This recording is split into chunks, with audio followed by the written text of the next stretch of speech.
Hello. Hello. Good to see you. Good to see you. Thanks for jumping in. Hello, everybody. Welcome. What? Pelican Town? Really? Give me something. There we go. No, this still isn't really doing day 200 justice, I don't think. Come on. Give me something. Here we go. A little bit of Gran Turismo 4. That'll do it. Hello, everybody. Good to see you. Good to see you. Hope your day's been well. Welcome to day 200. I didn't have a plan for day 200 yesterday, and I slapped a plan together in a matter of hours. So hopefully this all works. I'm not sure if it will, but we'll see if we can get through this with as little technical difficulties as we can. Hey, I mean, that's all we can really hope for. Thanks for the 10 bits there, Slipknot. I'm feeling good, man. Day 200. Big 200. Nothing to scoff at. Expect to see some YouTube goblins in here pretty soon, I would say. I've just dropped a nice, juicy community post, which I'm sure they are completely sick of at this point, since that's about all you get on the YouTube side of things these days. But yeah, we made it. I can't believe we actually did it. I mean, honestly, in the last 50 days, there haven't been as many opportunities for the streak to get lost. It was more that first 100 days, but still, there's been a couple of slightly close calls, I suppose. Seems to be a mistake in the title. I believe it's supposed to say swag ranking. Look, I'll get to that, all right? I'll get to that. It's not a typo, but it is a mistake. All right, so October will be scary, yes, considering the teeth are coming out, but we'll cross that bridge when we come to it. So yeah, we have a special event today. Lockie, thank you very much, fella. Happy 200 days, Eyezayar cheer. Thank you very much, fella. Thank you, Lockie. Thanks for the 7 months, dude. Yeah, all right, we got some special. Well, we have one particularly special event today, and that is the Lego Batman character aura ranking. Again, I didn't have a plan yesterday. I wasn't really sure what to do for day 200. I wanted to set up something that we don't usually do, and I have more or less got it ready. It's just a matter of if it works or not. So I can really only cross my fingers and pray here. Drawing lowball, drawing whack. Lego Batman aura ranking good. And let me show you why. Where does Freddie Gibbs land on the ranking? When they add a Freddie Gibbs Lego minifigure to Lego Batman 1, I guess I'll be able to give you my verdict on that. Alright, let me just have a look here. So, just to clue you in. Here. This is what we're working with. Please work. Ah, yes.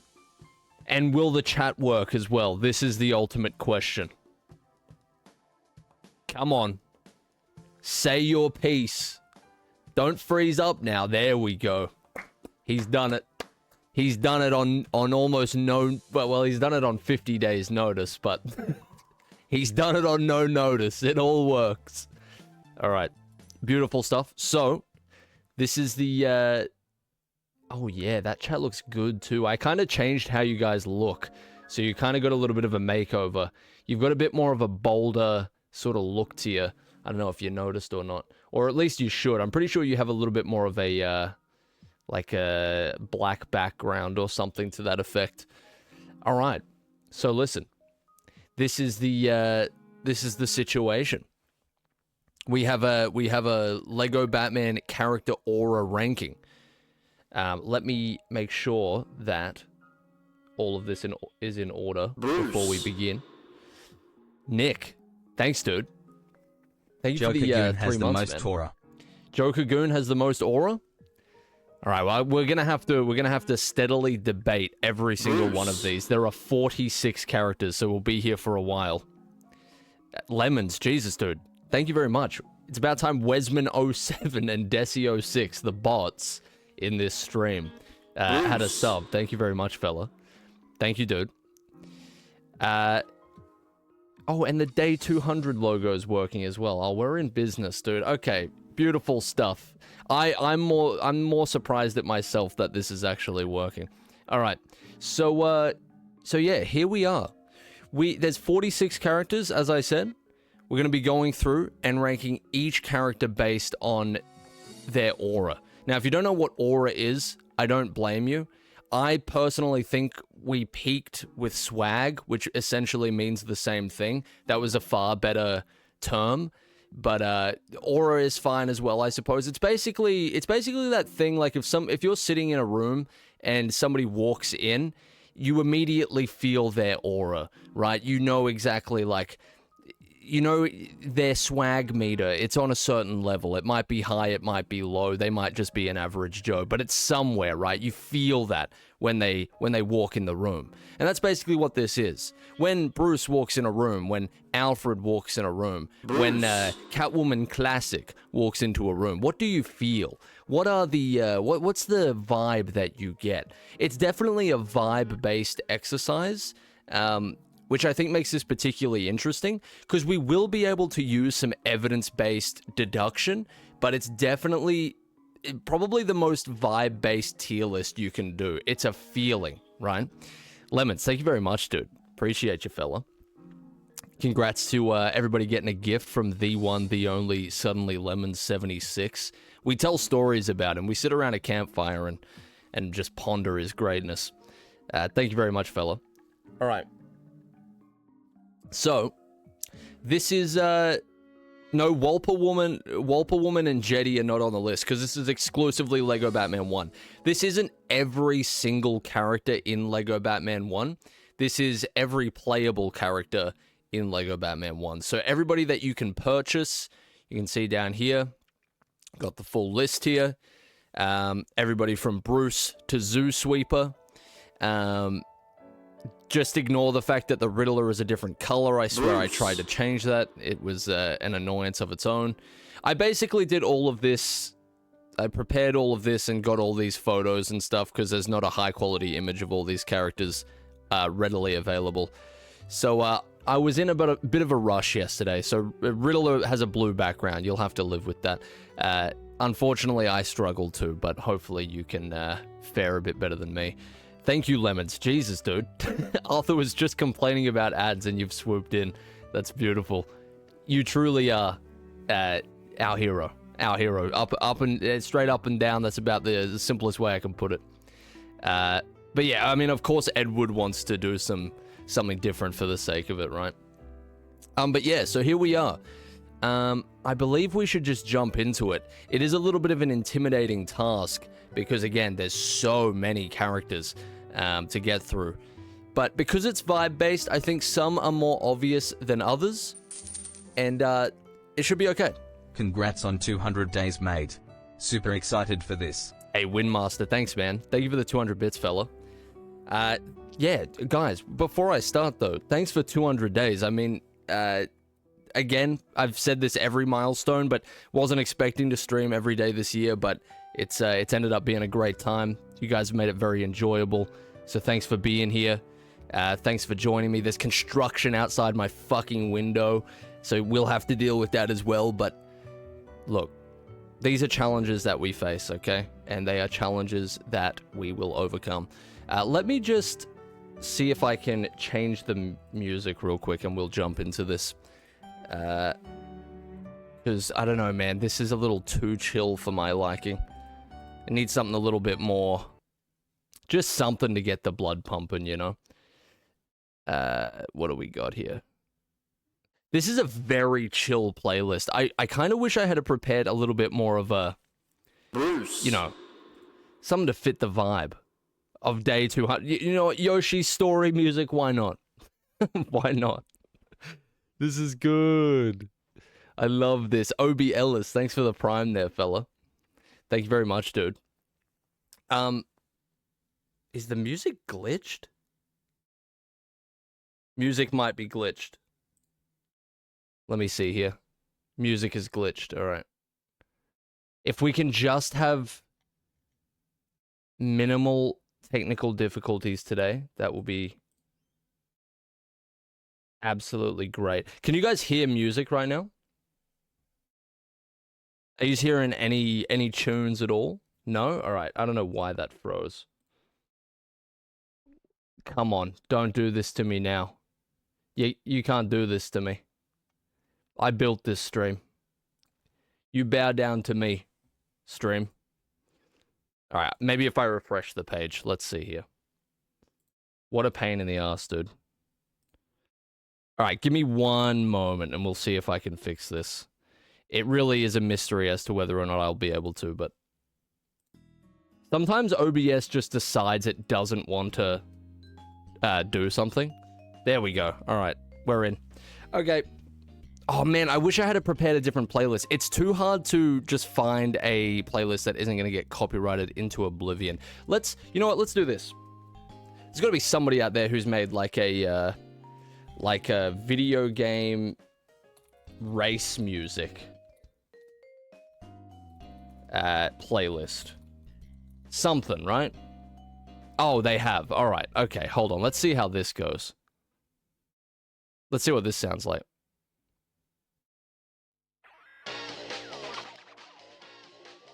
This might be a little too much.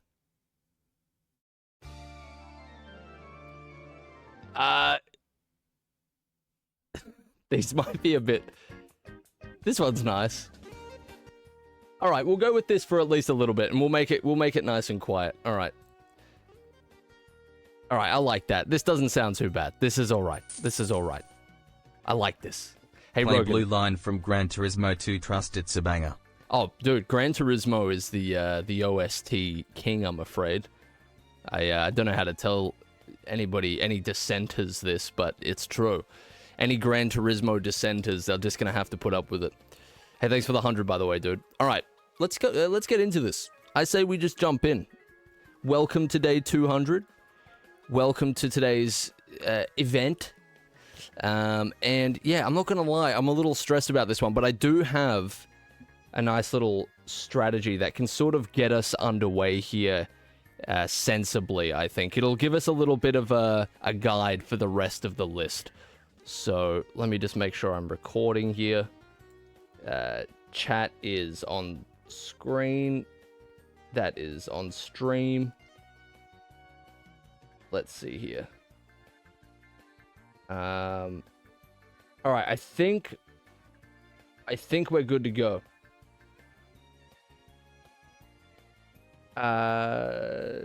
Okay, yeah, we're good to go. All right. Hey, cheers for the follow there, Daniel. All right, so to start this off, I had an idea, and I think this is pretty much, this is going to help a lot. This is going to kind of be our, like, guiding, these are going to be our guiding stars on both ends of the spectrum, I think. So, I don't think I need to explain the tiers to you. God aura, obviously the highest aura imaginable, untold amounts of swag. They walk into a room, you feel that they're the main character, right? It's very obvious, it doesn't need any explaining. You just know. Again, this list is very vibes based, but this top of the list, God aura, you feel it. So I feel like, obviously, Bruce goes up there, pretty much no questions asked. It just makes sense, right? And our opposite guiding star on the -1 million aura, they walk into a room and there's something about them that smells. It doesn't even exactly have to be a scent, but just something about them smells to the extent that you might need to be in that room for very important purposes, but you leave because they've entered. That's the kind of negative swag we're talking about that in this situation. And that obviously goes to Robert. I feel like we start off nice and obvious, and some of these are going to be very difficult, but this is a good 2 guiding star system on both sides of the spectrum. So, yeah, that's where we're going to start out, I think. How are we feeling about that? How we, too generous? I feel like this is good. I feel like this sets us in a nice direction. I feel like, pretty obvious for the OG duo. Exactly. Not far down enough. I still smell his stink. It is an unfortunate side effect of even having Robert on screen. But we all knew this, okay? We've been talking about this for, 5 years at this point. Should be higher. He has a weird aura. Nah, because we're not splitting into, like, categories of low aura, like weird aura or creep aura, as the kids might say. But it's like, again, this is just from high to low, right? It doesn't matter why he's low aura. He just is. You understand what I'm saying? We need to make sure we're on the same page here. This is very important. This is a scientific study to some degree, so we've got to make sure we're being as accurate and as fair as possible. I'll treat this chat as a sort of peer review of sorts, you know? I mean, if I'm the lead researcher, I need some peers with their head screwed on tightly to make sure that I'm not doing the wrong thing here. Kill him off, better go in God or high aura for his fit alone. Well, we're gonna get there. Okay? He's pretty far down the list here for us to get to, but we will get there. Thanks for the 200 bits there, Spidey. All right, so listen. I feel good about this. Our guiding star. I think we can move on to Alfred. It seems that most of the Bat family in the game has been pushed up to the start. That wasn't intentional, but I think this is good. We can start off with some relatively easy ones here, I think. So, hey, you're good, Line. You're good. Thanks for dropping in, dude. Appreciate you. All right. Also, I feel like I have to mention, we're not really taking into account anything to do with these characters that is outside of Lego Batman 1. This is purely a Lego Batman 1 analysis of these characters as they appear in this specific video game. We are only focusing on this instance, so that might change some answers quite a bit. Yeah, we really just have to judge this based on Lego Batman 1. To keep things simple, these characters change quite a lot throughout their different appearances, so it's better if we isolate it to just this instance. I think that'll make it simple. I think that'll make it easier to read, easier to research. So yeah, I mean, let's dive in here into the more difficult people to place. Alfred's kind of interesting.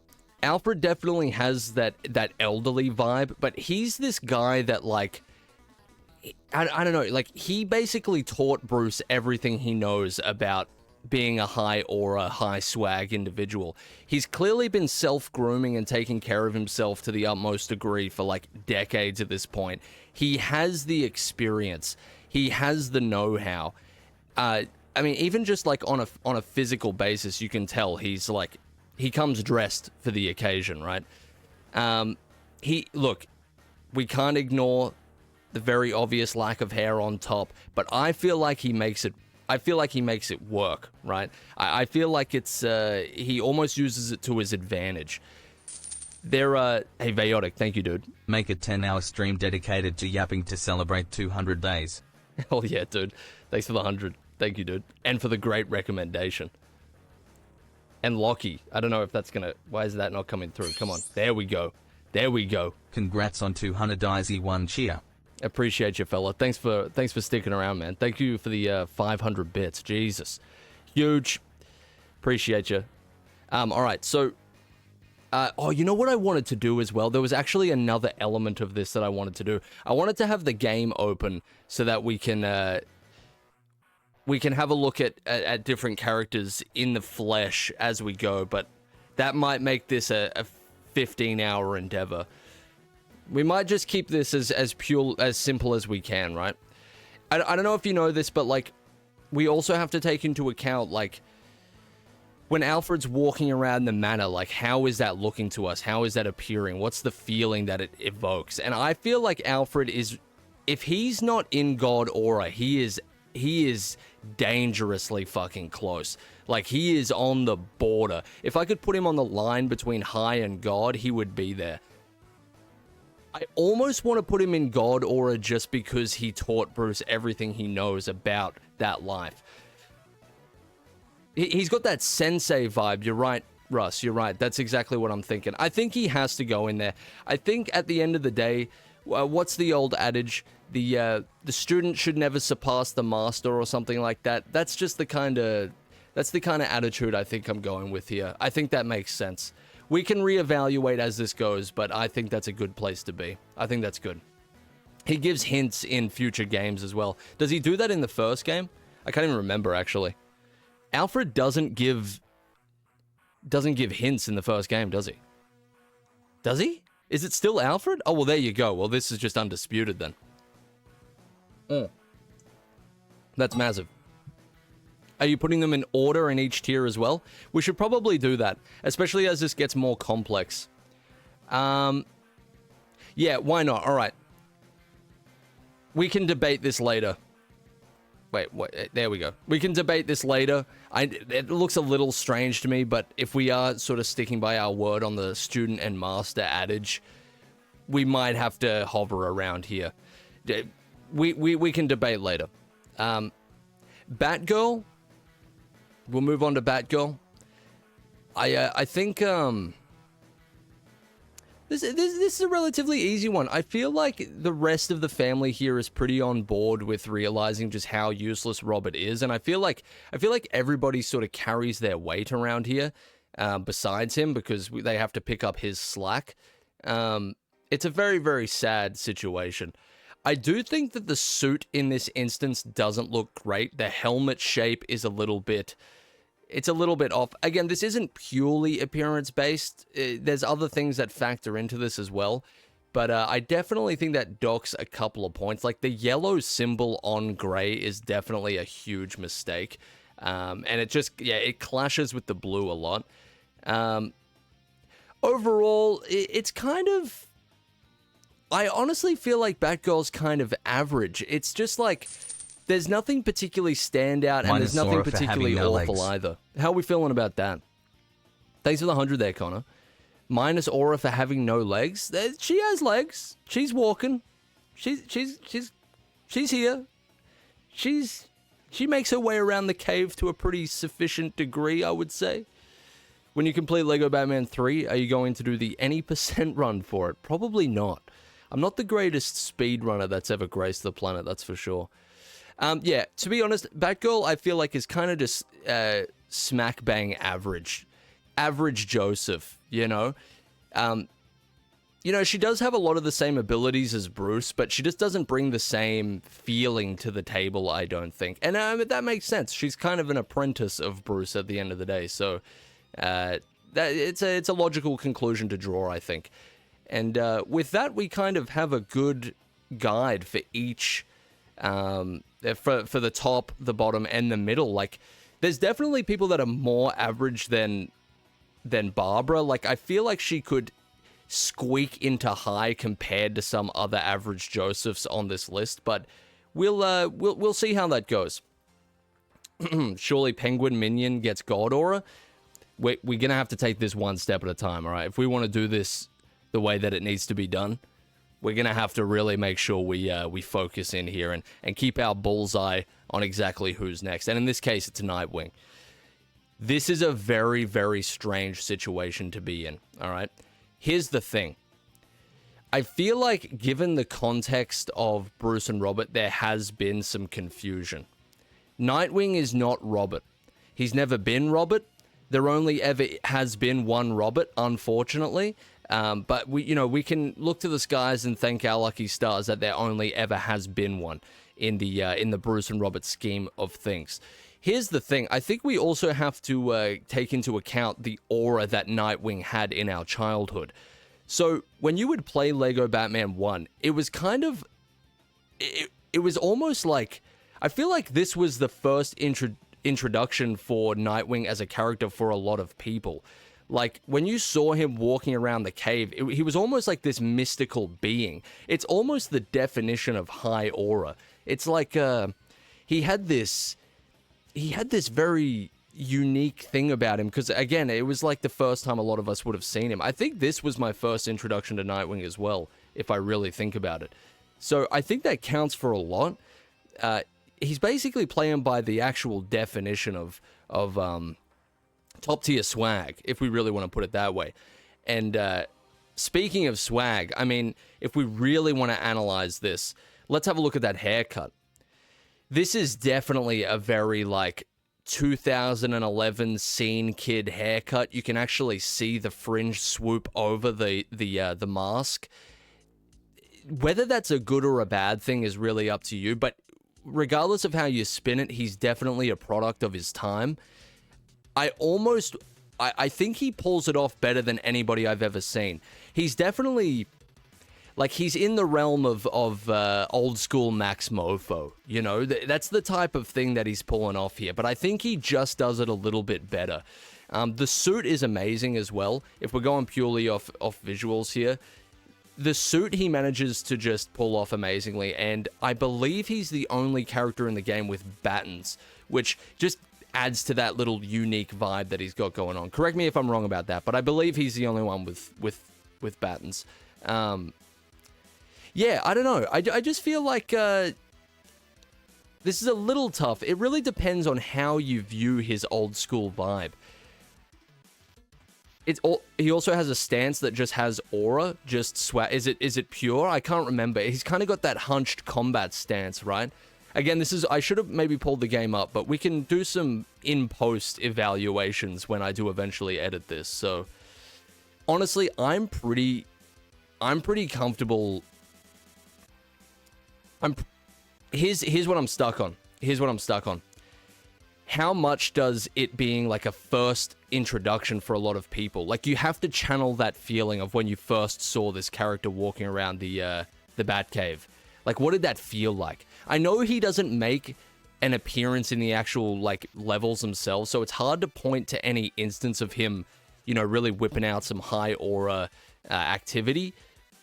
But when he's just, like, waltzing around, I feel like that enough is crazy, right?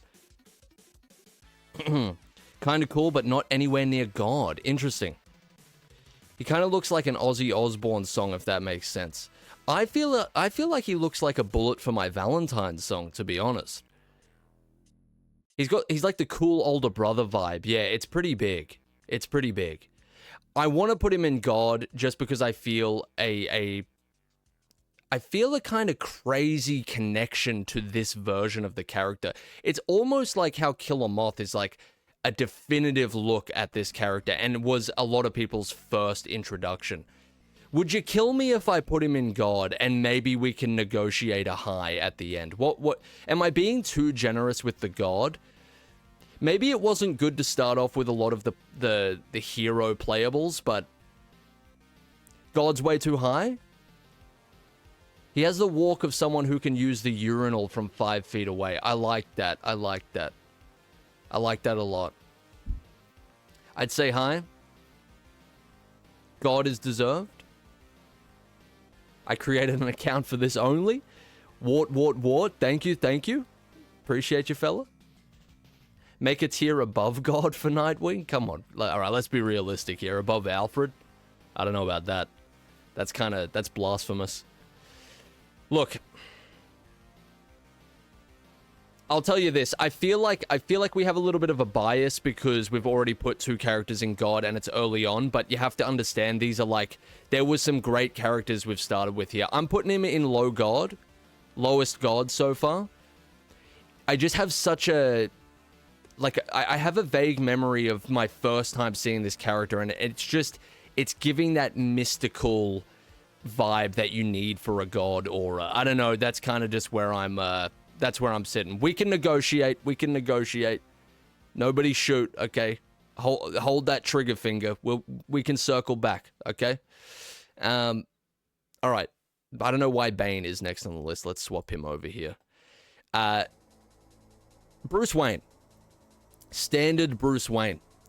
We have to look at this and we have to really I think what we have to consider here is Bruce Wayne more swaggy when he's in or out of the suit? That's the kind of thing that we have to really mull on, I think. We have to mull that one over. I think he's... Like, do you remember that photo that I posted on my community post a long time ago? And it was something like, crying right now because I know I'll never be him, or something like that. And it's the photo of this Bruce Wayne minifigure, and he's looking at his watch. You remember that one? Do you remember that? That image alone does a lot of heavy lifting for this character. I'll put it on the screen in the edit, but I really think that you need to not underestimate how much that does for Bruce Wayne as a character. There's also the, I feel like he's got this, like, he's almost, and I'm sorry to use all the brain rot terms under the sun. I am learning as an old man myself, as a member of the elderly. This is definitely tough for me as well, but just to sort of use the lingo that's permitted here, he's kind of mogging, if you look at it. He's kind of on a mewing streak. The downturned eyebrows, he looks very serious. He appears to be, to some degree, locked in. I feel like this is at least a high, if not a low God. I feel like I'm overusing God aura, but he's definitely sitting somewhere up there, and it's big. Above Nightwing, below suit? It might be. It might be. You might be right with that. God aura is getting a lot of usage here, but it's Bruce is just clearly a high-functioning sociopath that enjoys bludgeoning civilians. While also being a major influence, he is by all definitions a god in a world of mortals. I can agree with that. That's a good analysis, Medium. Thanks for the 100 bits there, dude. Yeah, he's got like, this is definitely one of... Oh, okay, well, aside from literally Christian Bale himself as Batman, this is the most Patrick Bateman Batman Bruce Wayne there is. I mean, the look is just kind of undeniable. He's got cash on his mind. He's got justice on the cerebral. I think, yeah, I really think that this is an iconic look for him. And again, that image does a lot of heavy lifting. Under the suit, I can see. Above Nightwing, I can see. Again, we can negotiate, but I'm feeling pretty comfortable with that. A lot of God tiers so far, and I really just think that's because we started, coincidentally, with a lot of the playable heroes, and they, of course, have... it's pretty undisputed how high their swag goes. But anyway, let's continue. A little bit of a weird one to pivot to here, which is Bane. A little bit strange. I think when we look at Bane from Lego Batman 1, he's got a great level. He's got a great move set, which includes the backbreaker, which, I mean, you pick up a Lego NPC and snap them in half. That definitely has to count for something. There are a few drawbacks. I think the way that he goes out is a little bit pathetic. I really wish I had some cutscenes on hand, but this will all play into the edit, I suppose. There's a moment, okay? I feel like I should comment also on the fact that this is a great Bane design. I think he looks good. He's definitely been hitting the gym and perhaps the needle in the locker room, but that's none of our business. He looks great, right? Peak physical condition. He might only live to 25, but he's looking good, right, for the moment. There's a moment, though. There's a moment that I think makes it impossible for him to fit in God aura. And it's at the end of his level, there's a part where Penguin leaves him behind in the boat, and he, like, reaches out to Penguin, like, where are you going? How could you leave me here? That moment alone definitely knocked him down a couple of points. Do you know what I'm talking about? It's a moment of desperation. It's a moment of, it's a loss. It's like tripping on the curb while you're walking with your friends, right? That's definitely it gave me the ick, essentially. You're exactly right, Mailbox. That's definitely the kind of vibe that it was giving me. So, it's unfortunate, but it definitely knocks him down a couple of points. So, I still think he's in high. I still don't think he's done anything to preclude him from high aura, but that was definitely a shame, and it was a little bit embarrassing for him, which unfortunately knocks him down out of God. Are we happy with that? How are we feeling about that? And he doesn't have a boss fight, which is just kind of embarrassing as well. Hey, thanks a lot, Lemons. Congrats, Wart. Lemons has blessed you. Thanks a lot, man. Appreciate it. Yeah, I'm feeling good about that. I feel like that's fair. I feel like that's fair and balanced, and I think we've analyzed that to the correct degree, I would say. I don't know why these two are flipped, but let's start with Catwoman here. Okay. Catwoman, there she goes again. It's a great mission. Well, it's an alright mission, but Catwoman has quite a few appearances in Lego Batman 1 that I think are pretty damn good. There's some moments that definitely lend to some pretty crazy moments and some pretty high swag emissions. The one that immediately pops into my mind is when she's robbing the museum and the police try to stop her, and she manages to just her acrobatics are so impressive that the cops don't shoot. Cops in Gotham not shooting is like, I don't know, me not eating a purple Zupa Duper when it's in front of me. It just doesn't really happen. Yeah, Catwoman definitely pulled something off there, which is actually really difficult.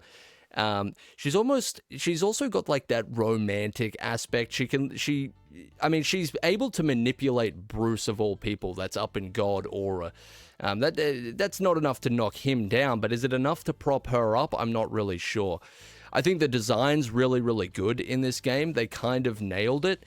You could argue the mask hangs down a little and it might look a little goofy in some contexts, but overall it's pretty good.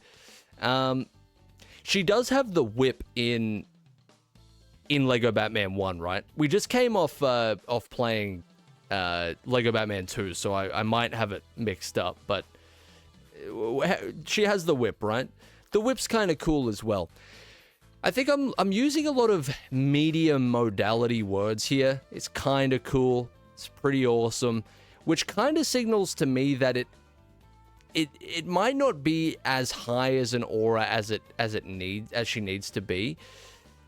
I think I'll put it this way. She's low high aura. I don't think she's in average. She pulled off, like, we can't in good conscience put her next to Batgirl, who's essentially done nothing of note in the game. And she doesn't, like, the look isn't really comparable either. I think I think even Catwoman's smirk signifies that she thinks she's hovering around high aura. If she walks into the room, I feel like there's a lot more confidence that she exudes than Batgirl in this instance. I think I have to put her in high. I think that's just where she goes. She's below Bane, and I think by the end of this, she will be quite low in this tier, but I can't put her in average. I just don't think it makes sense. Her boss fight does stink, as I described in the Lego Batman 1 level ranking video. I described it as poo-poo, and I think I put it very aptly when I said that. It is a stinky boss fight, and it is quite frustrating, but it's because of her acrobatic prowess. And if she can get me ranking a level low, that kind of pull that she has on my emotional state, that might count for something. I don't know. I think I'm comfortable putting her in low-high. We'll see how this goes when the tier fills out a little bit. Anything to add to this? I feel like that's Catwoman pretty much done and dusted here. How are we feeling about that? Any instances of low or high swag that I've forgotten to mention, or any appearance, anything there? How we feeling? We're good. I think we can move on. Catwoman Classic. I'd put her above Bane purely for her rizzing Bruce with the smooch. You know what happened though? We saw the Robert tongue seconds after, which I think just renders that whole situation null and void. All right, Catwoman Classic. I will be completely honest with you here. I think the purple look is inferior for her.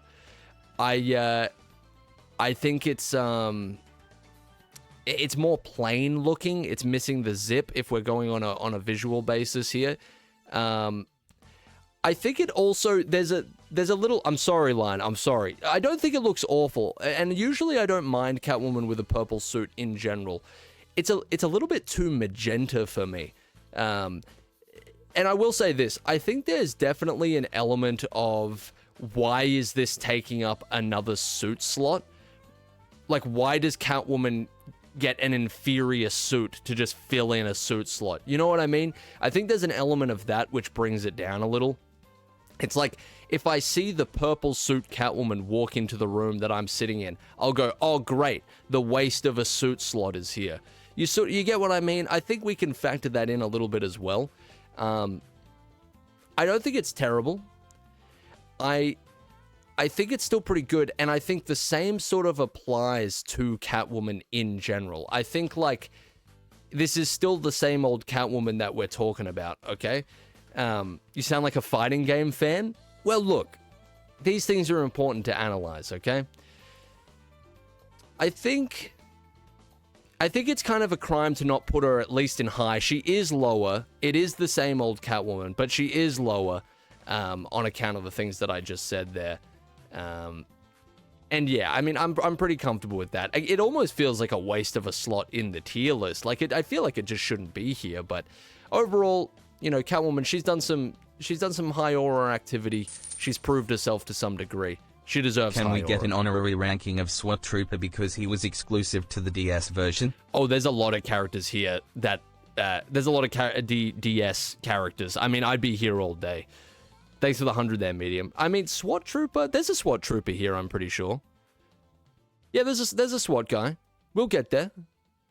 I know he's probably not the exact same, but he's around. Oh, Jesus, I just realized who's next. This is big. This is monumentous. This is very, very important. Okay, so anybody who hasn't watched these streams, I've recently been doing the 100% for the Lego Batman games, and Lego Batman 1 Basil awoke something in me, almost to the same extent that I think Killer Moth awoke something for a lot of people in this game as well. There is something about Clayface that many other characters just don't possess. Now, you could argue, you could definitely make the argument that on a visual basis, he is quite a swagless individual. He's a little bit bulbous. He looks slightly wet. He's kind of like, I don't know. I mean, to make the juvenile assessment, he kind of looks like shit in a literal sense. And that would be enough to bring most individuals at least down to low and perhaps into minus 1 million aura. Like, that would happen for most individuals. But in this case, we have to understand that this is Basil we're talking about. He possesses, quite possibly, the greatest utility of all Lego Batman 1 characters. I know some others have it as well, but listen, hear me out here. He's got the double jump. He's got a double jump like nothing I've ever seen, actually. It's pure performance. I don't understand how he pulls it off as a giant sludge ball, but he does. And during our 100% process, he was a great help in completely skipping some obstacles altogether.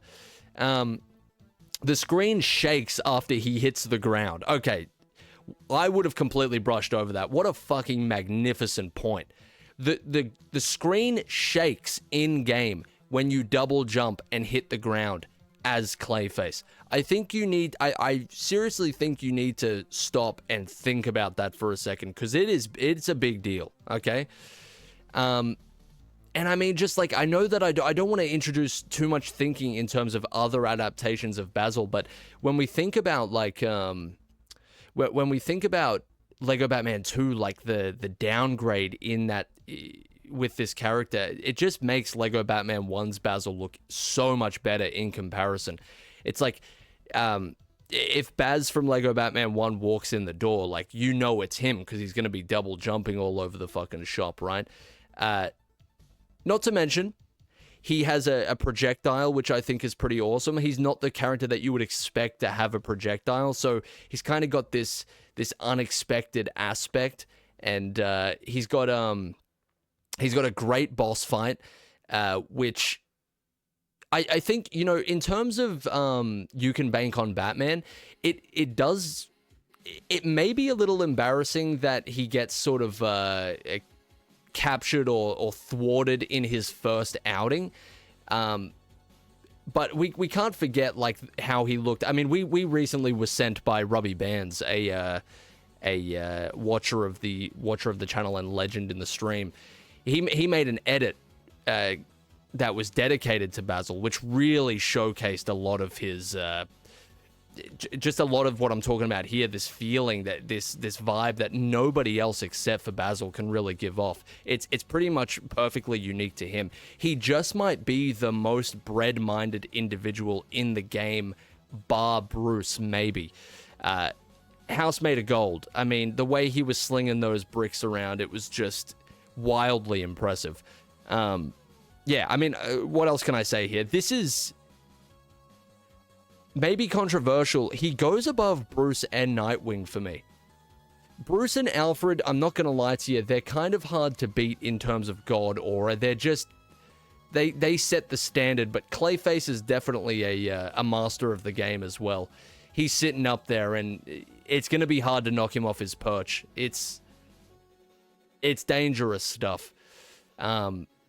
When we see Basil under Alfred, it does feel a little strange, but I just feel like Alfred deserves his flowers, man. Like, I really feel like he is the sensei of God aura. Maybe he's not as high as he was in his prime, but he is a pioneer. He set a lot of what the standard is today, before any of these guys were out here trying to conduct themselves in a large swag manner. Like, he built the game, essentially. So yeah, I mean, I guess we can debate that later, but this looks good so far, and I'm happy to put Clayface among the gods. He definitely deserves his position for sure. All right, onto our first goon here. Onto our first goon, the Clown Goon. I'm going to come out with a little bit of a hot take, if you will, but I'm not feeling it. I'm not feeling it, because I'll say this, right? These Clown Goons, they kind of run with Joker's crew, but it's very strange. Like, if you've ever worked in a job where you kind of have like a maybe you're like, the business has like a sister location and they wear like the same uniform, but they don't feel they don't feel a part of the crew that you work with. You know what I mean? Like, I don't know, they come to fill in for a shift or something. They're from a different wing of the business, and all of a sudden they're just there and it doesn't feel right. That's kind of what I'm feeling here. Also, not a big mime guy in general. I don't like the look in general. I wouldn't say it's a fear, but it's definitely a general disliking for the aesthetic. You know, they generally do the same sort of things as the Joker henchmen do. So I can't put him. I don't think I can put him in -1 million. I think that might be a little. I don't know. Maybe I can. If you can give me a good reason to. If there's another reason that I'm blind to right now that they should be in -1 million, feel free to jump in. But I don't know, man. They do feel out of place. Don't get me wrong. It does feel a little strange to have him even running with the Joker crew. But I don't know. Give me something. Give me something. That day 200 spinning word art goes so hard. Hell yeah, dude. Thanks, man. I couldn't get it to spin and then not flip, which was I forgot how to do that. So I appreciate you noticing. Thanks, man. Yeah, I don't know. You got to understand Robert's in -1 million, and we have a laundry list of reasons why he should be there. I mean, Clown Goon's just a little bit different. He's a little bit out of place, maybe a bit out of his depth. I don't think it's -1 million. I think it's low. I think it's quite low, in fact, but -1 million is reserved for, like, Clown Goon walks into a room, you think he's going to pull off a mime routine. Robert walks into a room, you literally have to hold your nose and choke at the stench. It's a bit of a different animal to deal with, right? Clown Goon, he's nothing special. But he's not down in the trenches. You know, he's not in Blight Town in terms of this list. So, yeah, I'm feeling good about that. This is a very important entry. Okay? This next one is, this next one's big. Let's sit back and really, discuss this professionally. Okay? Because he is a professional individual. Commissioner Gordon. CG. Forget I said that. CG. The man himself. We really have to approach this from a fair angle. And he is definitely someone that... Jimbo is somebody I want to put in God Aura. It's Jimbo, for Christ's sake. Why wouldn't I want to? I mean, let's list the positives first, alright? Like, in terms of Gotham law enforcement, I mean, like, he's the staple, right? He's got this vibe of professionalism, but you feel like you could really trust him. He definitely, you know, he sees you pulled over on the side of the road with your hazard lights on, he comes to help you. But he's also not afraid to roll his sleeves up, lock in, and get down to business, right? There is a problem, though. Oh, the mustache, of course. The mustache, I mean, the mustache does a lot of heavy lifting here. I will get into... There's a character I want to talk about who has a mustache a little bit later on. So I will save the mustache discussion for later. But Commissioner Gordon's mustache, I mean, it is carrying bricks right now. It's carrying cinder blocks. It's doing a lot for him. I think he suits the glasses. I think he's got the locked-in stare. He's kind of got his shirt open a little bit. He's got that collar popped a little bit. I like that. He's, you know, he's always in the thick of it. Every single time that we see Jim Gordon, he's right in the middle of the entire disaster that's going on with whatever villain is pulling whatever scheme they've got going, right? He's right there. He's actually there before Bruce and Robert. He throws himself into the action. He's not trying too hard. He's kind of got that dad vibe as well. But there's a problem. There's a problem with Lego Commissioner Gordon, and it's the frequency. It's the frequency in which he's captured and humiliated. It happens twice in the game, to my knowledge. Maybe 3 if you count the way that a goon just busts into his office and steals a bunch of shit, if I remember correctly. If you count that as a humiliation, I definitely think that's... he didn't recognize that goon. He was kind of a bit clueless, a little bit aloof in that situation. And yeah, he's captured twice. Captured and humiliated, like put in a cage as a sort of like freak show at the carnival type of thing. damsel in distress type of vibe for sure. And that does dangerous damage, man. That's like the critical hit of all critical hits. It puts him in a weird position. I think, like, to be honest with you, I think everything else about him can probably redeem him of that, but I'm trying not to let other adaptations slip into my decision making here. It's very strange. I don't know, man. Let me know. Give me any reason why I shouldn't put him in Average Joe, please. I'm upset I'm missing 200 stream, but I'm sending my love from hell, aka my job, and I'm glad to have been here for these past months. It's been a great ride. With love, Little Bat. Appreciate you, fella. Thank you a lot, man. That's very kind of you to say. I'm glad you've been enjoying the streams, dude. Hopefully work goes quick for you. Thank you very much, dude. His aura is so high that Bruce would work with him. Yeah, but that's just a facet of Bruce's aura. He's willing to reach down and prop people up. But Bruce can't be the crutch for everybody, right? So, it's a problem. I think I'm going to have to... It's very, very painful. You know how I feel about Jimbo. And if we were doing this in Lego Batman 2, I think all the same things would apply, except he hadn't been humiliated in that game to the same degree. He seems to have things a little bit more under control in the second game. I think he has to go into High Average Joe.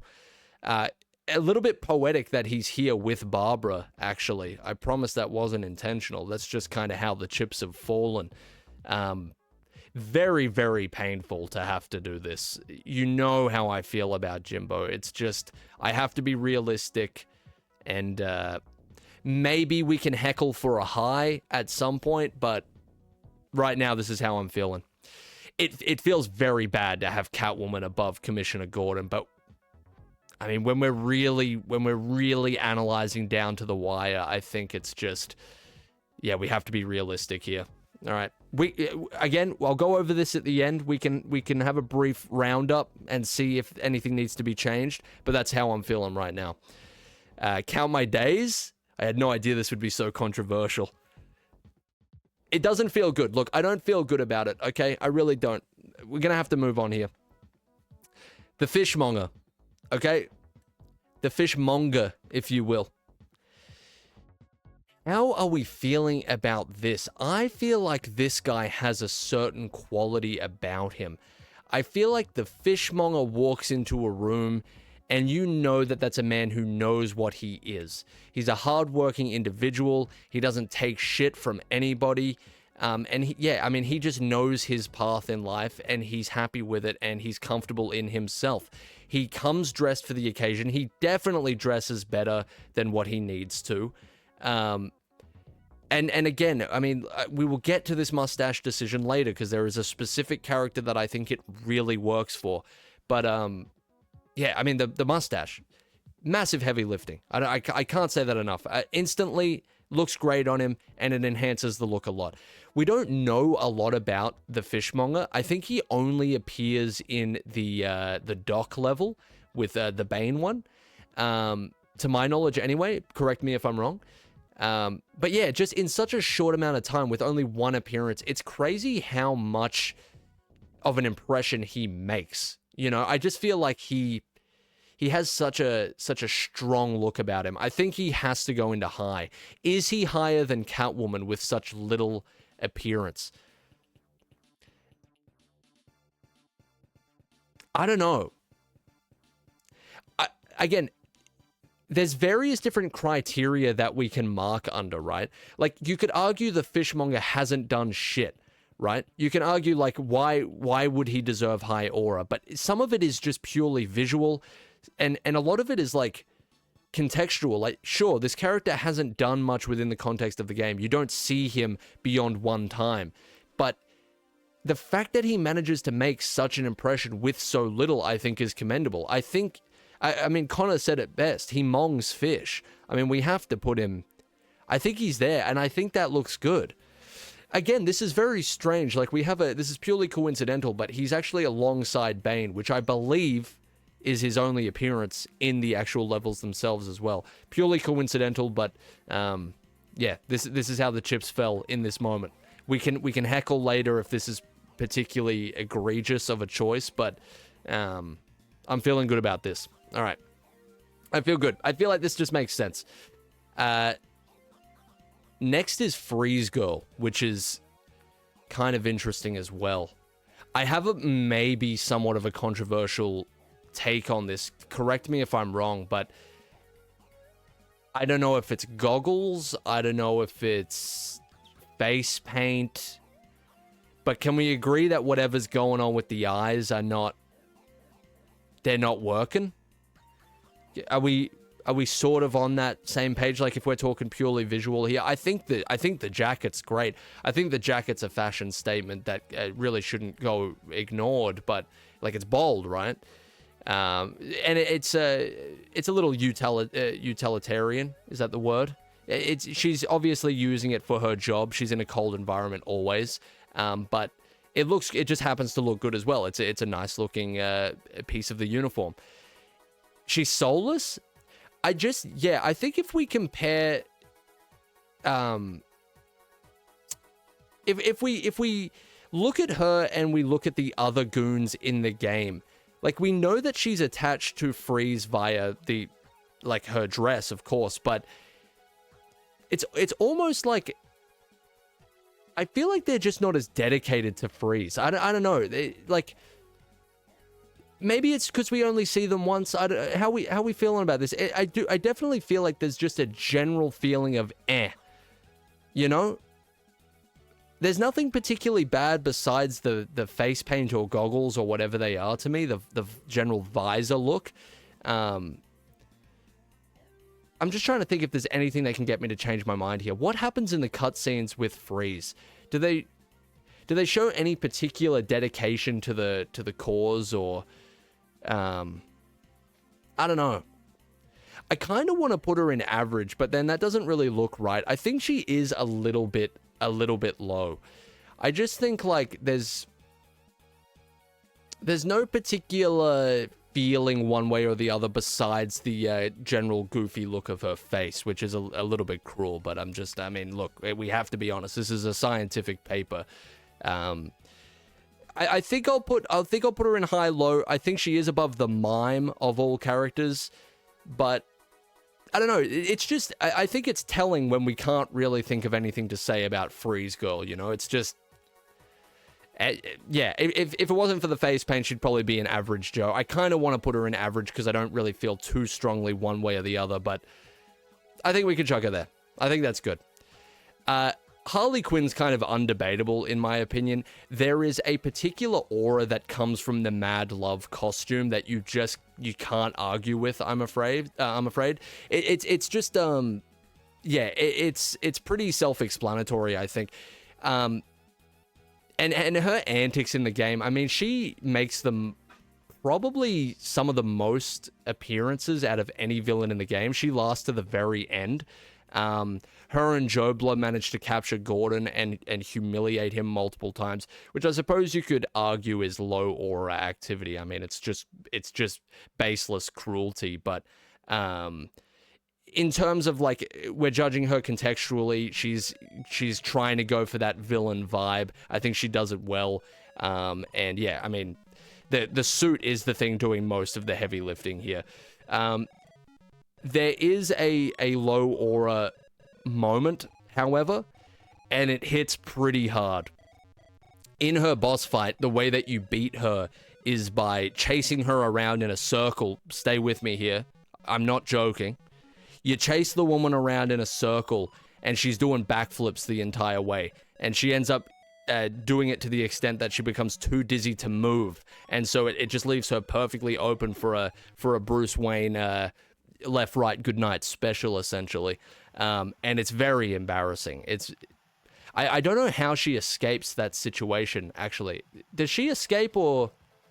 Yeah, they escape in a helicopter. I mean, yeah, maybe that counterbalances it a little. I don't know. No, it's a good mission design, Desi. Don't get me wrong. I think that's cool. But in terms of the individual aura that this character gets from that moment, I mean, that's definitely a minus. That deducts some points at the very least, right? Great mission design, like very interesting way to beat that character in the game, but in terms of the individual, it's not a great look. Hey, thanks a lot, Spot. Appreciate it. Thank you very much for dropping in, dude. Abusing Robert with the crocodiles and Big Hammer while Bruce frees Jimbo has to give us some more points. Abusing Robert with the crocodiles. Oh, I remember. Yeah. Again, low aura activity such as bullying, like that's we could argue that, but we do have to judge it contextually. That's kind of just her character. She's a villain. She does it well. She's tormenting Robert, which is definitely changes it. If it was just like an innocent person, who could really say, but it's Robert of all people, so that might be enough, man. I don't know. I think she gets into high. I think she might be higher than Catwoman. Just because while she does have a negative aura moment, she definitely has more positives. I can only really think of a couple of standout moments for Catwoman, but we also have to think about the Mad Love costume, which is... She might be the top of high, actually, because of that. This is just, like, the iconic look. I think the Lego game definitely propelled this look even further. Like, obviously, animated series did most of the heavy lifting, but this is this came in for the assist very nicely. Yeah, I say we chuck her in high. I think that's where she's sitting. I think that makes the most sense to me. I can't really see an argument for anything different. If you really want to harp on her slightly embarrassing downfall in that one mission, you can. You know, she does hide in the bell as well, which is kind of embarrassing. I'm not really somebody who loves the whole ick thing. I think that's one of the... like, the whole ick thing is kind of... I think that's kind of an ick, but listen, if there ever was an ick to do with Harley Quinn in this game, it would be her hiding in a bell at the end of the game. Not... yeah. Not once, but twice, I believe, they huddle in the bell at the very end. Oh, I don't know. Is that worse than Bane's reach out to Penguin as he's betrayed by his villainous compatriot? I don't know. Gonna be here for another 2 hours at least? Is that a problem? Are we rushing? Are scientific papers rushed? Some maybe, not this one. I don't think so. Bones reach out is Sigma? Bones reach out is Sigma. What edits have you been watching? The wrong ones. The wrong ones, that's for sure. Alright, listen.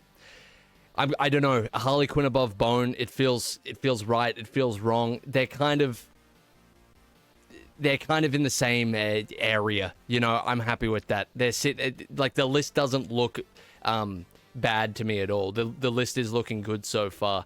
It's going to be interesting when it's full how I really feel about some of these individual answers, but overall I feel like this is looking quite good so far. Hush is a very, very interesting character here to judge.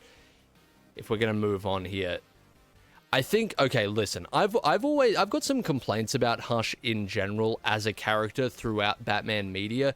Like, I've always made the case that Hush is an interesting character that almost never gets an interesting or cool conclusion. Like, a lot of the time it's kind of lackluster, or it goes nowhere, or it's just straight out terrible. Or maybe all three, you know? But Hush in Lego Batman, there's something about this character, and I think it has to do with the fact that he's only unlockable once you get 100%. Is that correct? Alongside, or is that only Raish? How are we feeling? What's the general idea there? Raish only? How do you get Hush then? Is it every... It's all hostages. That actually is pretty cool. We literally just did 100% Lego Batman 1, by the way. They have the memory of a fucking goldfish, but anyway. All hostages and red bricks, or something like that. Or just all hostages. All hostages is kind of crazy, actually. Literally the only... Oh my god, that's actually kind of insane. The only way to get this character unlocked is to save all the people that I guess we can assume he had a hand in putting in danger, or it wouldn't be Hushes all correlated. the hostages, insinuating he kidnapped 25 people and never once got caught. Yeah, I mean, I'm happy to give him some sort of connection to the hostages. That might not be really accurate. I mean, they seem to just be under threat by various different thugs, but... I mean, just the idea of him being unlocked by having to go and save people is... That kind of gives him a little something extra, I think. Thanks a lot for the 100 there, Medium. Look, here's the other thing. He has I was actually checking this out yesterday. I was briefly looking at each character. He's a character we have to judge on very little because he doesn't have any scenes in the actual game because he's a bonus character. But he has a really, really great animation with his pistols, right?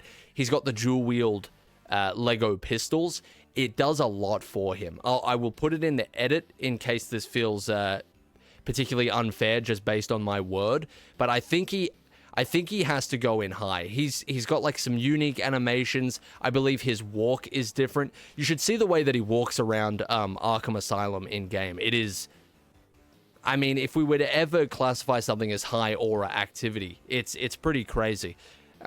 Yeah, I think this guy walks into the room and you immediately associate him with 25 human hostages. There's definitely something that does to somebody. It's villainous aura to be sure, but I still think that's high swag activity.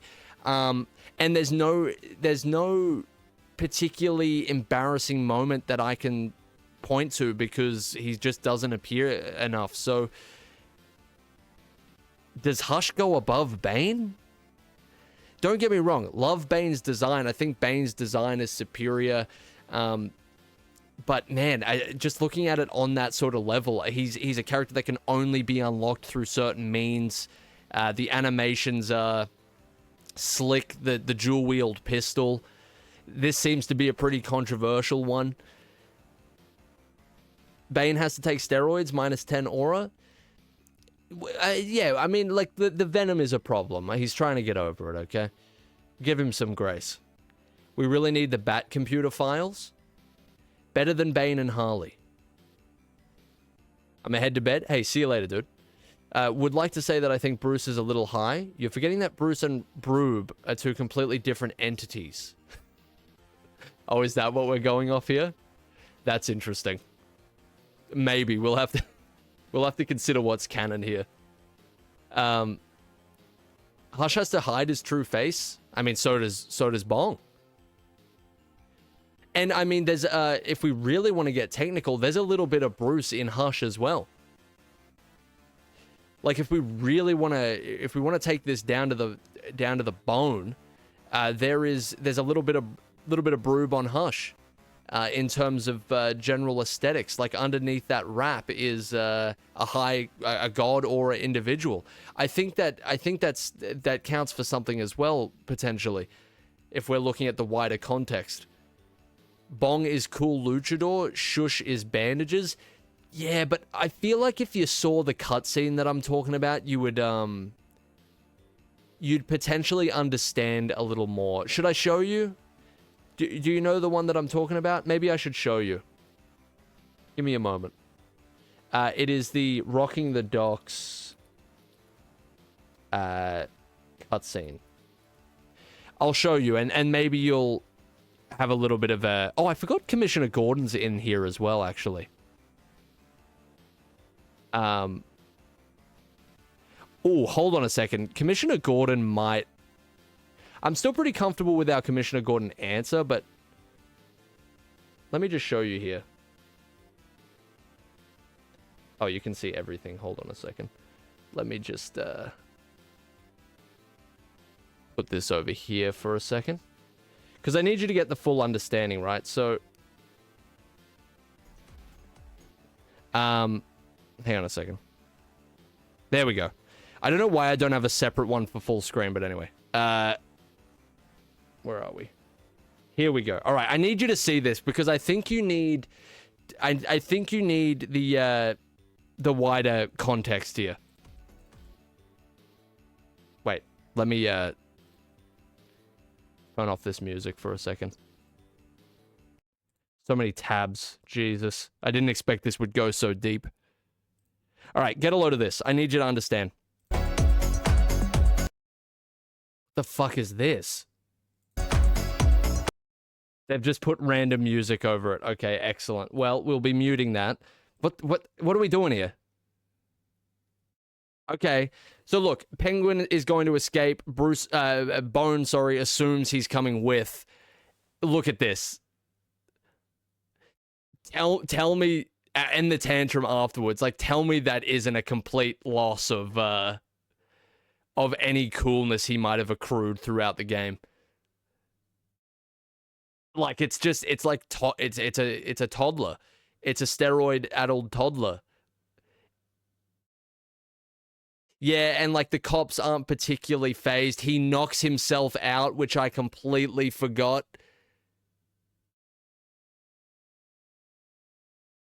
Yeah, and he gets dragged away. He gets dragged away with a noose. He gets dragged by a noose to the police station. He gets dragged into custody. Yeah, I mean, he's lucky we don't put him lower, to be honest. Yeah, that's terrible. That's just it doesn't look good for him, is what I'm trying to say. So I think I'm pretty comfortable putting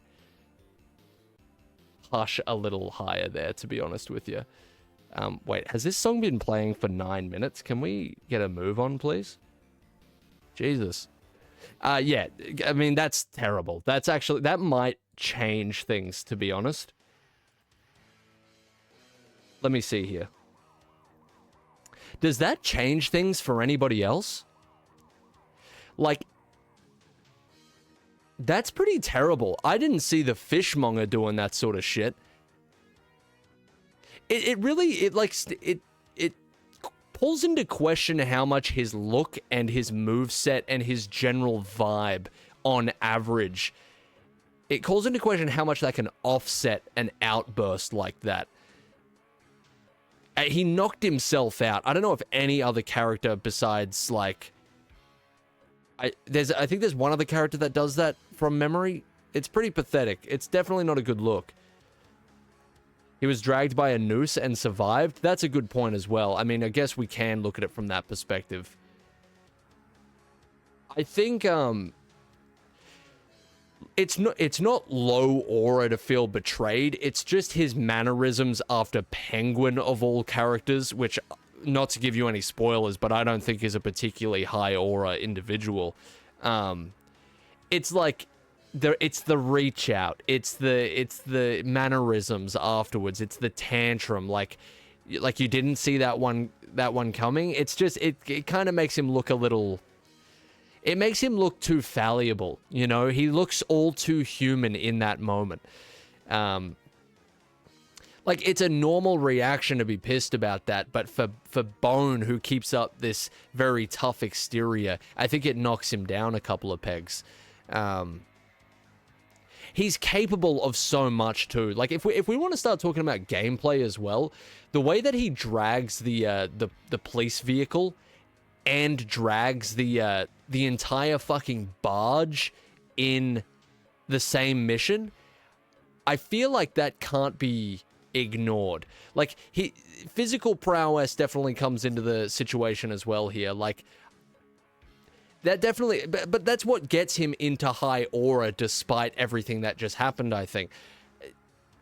Like, does Catwoman have a single moment like that really, like, that makes her look that pathetic? Even in defeat, Catwoman looks better than that. She actually takes it gracefully. She manages to spin it almost to make it look like she didn't lose at all. I mean, she is locking lips with Big Broob, of all people, in her, what should be her biggest downfall. Man, I think it makes sense if Bone is down here, to be completely honest with you. And I mean, I know I might be crucified in the street for that, and I'm willing to take the heat. He might be here. He might be there. Because I think the purple still... No, but we did agree that the purple is still Catwoman. Something about this looks right, though. I don't know what it is. Something about this feels a little bit more correct. There's something about seeing him at the end of High Aura. I think, put it this way, if we, when we get more in High Aura and it doesn't look like he's right at the end, it might feel a bit different. We'll see how we feel. I think this is good. I feel like this is a good medium. We're moving on to a really, really interesting character here. The first of the more sort of plain-looking goons, the Joker goon. This is going to be very telling, because this is going to sort of set the standard going forward for these guys, of which there are 3. I would completely agree immediately that they are sitting in average territory, okay? Here is my problem with that. Have these guys not become like the poster child for what a Lego Batman goon is, potentially even just a Lego video game goon in general? Have they not sort of taken that title? Like, does that not count for something? I know that they spend majority of their time being split into a million pieces anytime they try to resist against every other character in the game for even a second at a time. But, like, that has to count for something. There has to be something to that. True, but it's NPC behavior?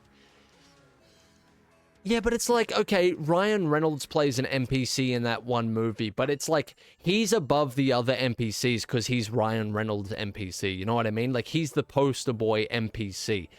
You know what I mean? I haven't even seen that movie. I'm making references I don't even fully understand. That's how deep this goes. I really think we need to stop and evaluate here before we make any rash decisions. Like, again, there's nothing special about his look. He's actually one of the most plain-looking characters in the entire game. Maybe the most plain, actually. It's a plain shirt of 3 different colors, sunglasses. They're not even particularly great sunnies. They're kind of just cheap henchman wear, and a beanie. And it's very simple, but it's a look that is like... You know, they say, you know, like, you got a great character design when you can tell who it is by the silhouette. And I feel like they possess some of that vibe as well. I don't know. I want you to peer review me. If I'm taking it too far here, let me know. No personality? I can't agree with that. I'm sorry. Let me show you something. No personality? Let me show you something. I think this is a situation of doing a lot with so little, because I need to show you something. Which one is this? This is a Joker goon. Although it doesn't really matter which one. Give me a moment. Because I want to be able to drop some physical evidence that doesn't just appear in the edit as well, right? All right. I need to show you something. If you are trying to make the argument of no personality, okay? Let me treat you to this. Where is my display? All right. I want you to pay attention to this particular image, all right? So, this image, I think, exudes something that we can't ignore, and it's kind of like, I think Ludacris just put it very well. Guys see this image and they say, hell yeah. That's the kind of thing that I'm getting from this. Guys see this image and just say, hell yeah, because that's what this is. I know they don't say anything. I know that they don't really do anything particularly of note besides hunt the player down ruthlessly, which maybe deserves some points of its own. But it's just, there's something about this. I cannot in good conscience put this guy in the same goddamn category as Freeze Girl and Clown Goon. You know what I mean? Like, it doesn't feel right. And on another level as well, to even put these guys next to Batgirl, okay, like, I want you to imagine, I know Commissioner Gordon's a little bit of a controversial pick, but Batgirl walks into a room, Lego Batman 1 Batgirl, considering taking into consideration everything we've said, and then Joker Goon walks into the same room. Who's emanating the more holy light is basically what I'm trying to ask you. Like, who exhibits higher swag? He's an icon, exactly. It's like here's the thing, man. Correct me if I'm wrong. This might be a silly example. Let me end my case with this, okay? The Black Ops 2 video game cover, okay? Correct me if I'm wrong, that is a nameless character on the cover, correct? That isn't meant to represent any of the actual main characters that appear within the story or anything like that. That's just a nameless, faceless character, right? Are we on, like, that's true? I'm not grasping for straws here. Because you look at that guy to say, can you imagine trying to put that guy in low or perhaps even average? Like, I don't know if that makes sense, man. I don't know if I can do that in good conscience. I probably won't. I wouldn't be able to sleep tonight. I just don't think it works, man. I think you look at the dude on the Black Ops 2 cover and you go, I don't know who he is, but I know that he's hard as hell. Perhaps in more ways than one. He's got that mysterious vibe about him. The thing is we don't really know much about these goons either, and this is an important precedent to set because there's 3 of these guys, and I think they all exude the same sort of feeling. I think this guy has to go a little higher. I think he has to. This may be a legal issue. I think he has to go here at the very least, perhaps even higher. I don't know. He's an icon. Like, he's a fixture in this. The game doesn't exist without him. That's something to consider even further. I mean, above Purple Catwoman, I can see it. Like, I can't remember every cutscene completely off the top of my head, but if, like, we really think about it, like, I know we can't point to much besides die that the goons have done. I'm trying not to call too much of Bruce and Robert Law into the situation. I'm trying to sort of, like, of course we can't avoid that completely, but if we're looking at everything here to do with Lego Batman 1, like, if we look at, I believe Henry the Henchman was a Joker goon. I mean, if that factors in at all to your general thinking, that might be something to consider. I won't let it influence me too much here, but it was one of them. It was one of these multicolored shirt, beanie wearing, sunglass possessing individuals. Oh, Henry was Riddler. Okay, well, you get the idea. Same sort of sentiment. I'm gonna leave him there. It almost doesn't feel right to me. If there was no audience watching right now, I'm gonna be honest with you. Do you want to know where I would put him? Do you really want to know where Joker Goon would be if it wouldn't cause riots in the street?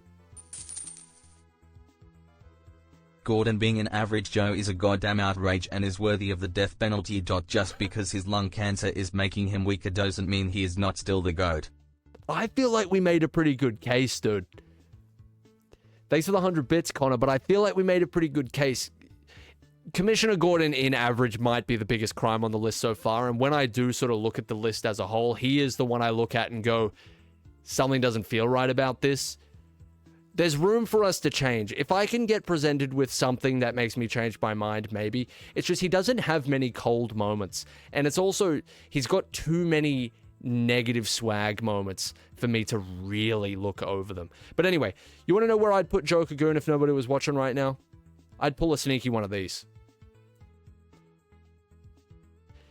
Fishmonger looks good. He isn't the same icon, okay? Catwoman... putting him over Catwoman, that feels a little stranger, but I don't know, man. There's something about him. But Because it's almost like this, right? Like, if we put him back here, it feels good that he's above purple Catwoman. But maybe this is good. It just feels weird that Fishmonger's all the way up here.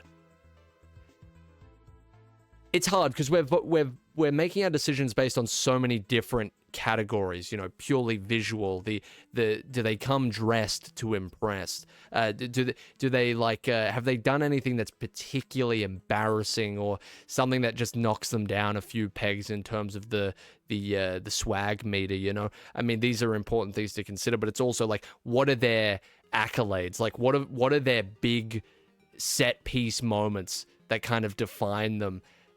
There's so many different things. I feel like Joker Goon is cooler than Fishmonger, even though Fishmonger looks great. You know what I mean? It's hard. I don't know. We'll see where we sit with this later. I really feel like he should be above Fishmonger, but I don't know. All right. I don't know. He's got a little bit of a neck beard going on as well. Maybe that knocks him down a little bit. I know it's probably supposed to be a goatee, but the positioning isn't doing him a lot of favors. He just looks like your average criminal, but I think that stands for a lot in terms of the iconography of Lego Batman 1. We'll move on. We've been here too long. Joker henchmen? Not as difficult for me. Joker henchmen are cool. I feel like they, like, he's got the same sort of, it's the same idea as Clown Goon, but it's more in line with his villain's, like, general aesthetic, which goes a long way. It's the loyalty to the cause. It's the, the matching aesthetic. I think just when you see a crowd of them and you immediately think Joker, that goes a long way. So he can't be under Clown Goon, that much is for sure. He also can't be under Freeze Girl, because as much as, like, the hat might throw you off at first, again, I feel that it fits in with the outfit so well that it has to give him some points. This is kind of like, this is a goon that I definitely, a goon/henchman, follower of one of the villains that I think kind of just fits into your average sort of territory. There's nothing I particularly love about him, but there's nothing that I think he's doing particularly wrong. He's one of the better looking Joker henchmen, I think, which is, it goes a long way. The Clown Goon is such a letdown. I mean, you look at this guy in comparison, I think he goes in here. The only thing that I could say is, do we put him above Batgirl and Commissioner Gordon? I think my argument against that is there's nothing particularly iconic about this guy. Maybe he goes above Barbara, potentially. I just don't think he's above Commissioner Gordon. Like, Gordon's already too low, I think. Maybe he goes above Barbara. You could probably offer an argument for that, but look, it's not really a crime either way. They're sitting around the same sort of realm, I think. How are we feeling about that? Barbara and Gordon are both too low.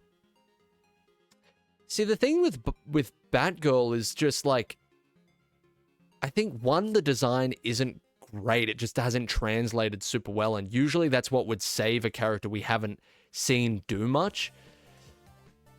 Like, it is kind of cool to see her walking around the Batcave. I think in gameplay, that counts for something. I don't know. I think this works, for now at least. Barbara doesn't do anything notable. The character doesn't look particularly amazing. The only thing she really has going for her is the connection to Broob, her location in the Batcave. That's about it, I think. That might be it. Batgirl can use the different bat suits? Can she actually? Oh, that might change things. How much does that change things for you? I don't know if it changes things much for me. But it definitely, I don't think it leaves her in the same spot. There's now a utility that she has, which is actually pretty cool. I believe she's the only character that can... No, Nightwing can do that as well. So really, what's the this is aura, not utility. I think there's a little, like, we have to look at this on a scale, like almost a point system. I think she definitely gains a few aura points from actually having a bit of a use in the game. Nightwing and her are the only characters that can change suits that the main characters have, which is really cool. But the only reason Nightwing is so high is because I think he has a mystical aspect. He's kind of like a foil. He's like a foil card. Like, even if the card doesn't particularly do anything great within the game it's still a foil, you know? It's got that mystical element to it. That's the reason he's up there. And you can't really take that away from him. And I definitely don't think you can apply the same thing to Batgirl here. The outfit is such a letdown. Wow, that really... does it give enough points to move her above Gordon? That's what I need to ask you.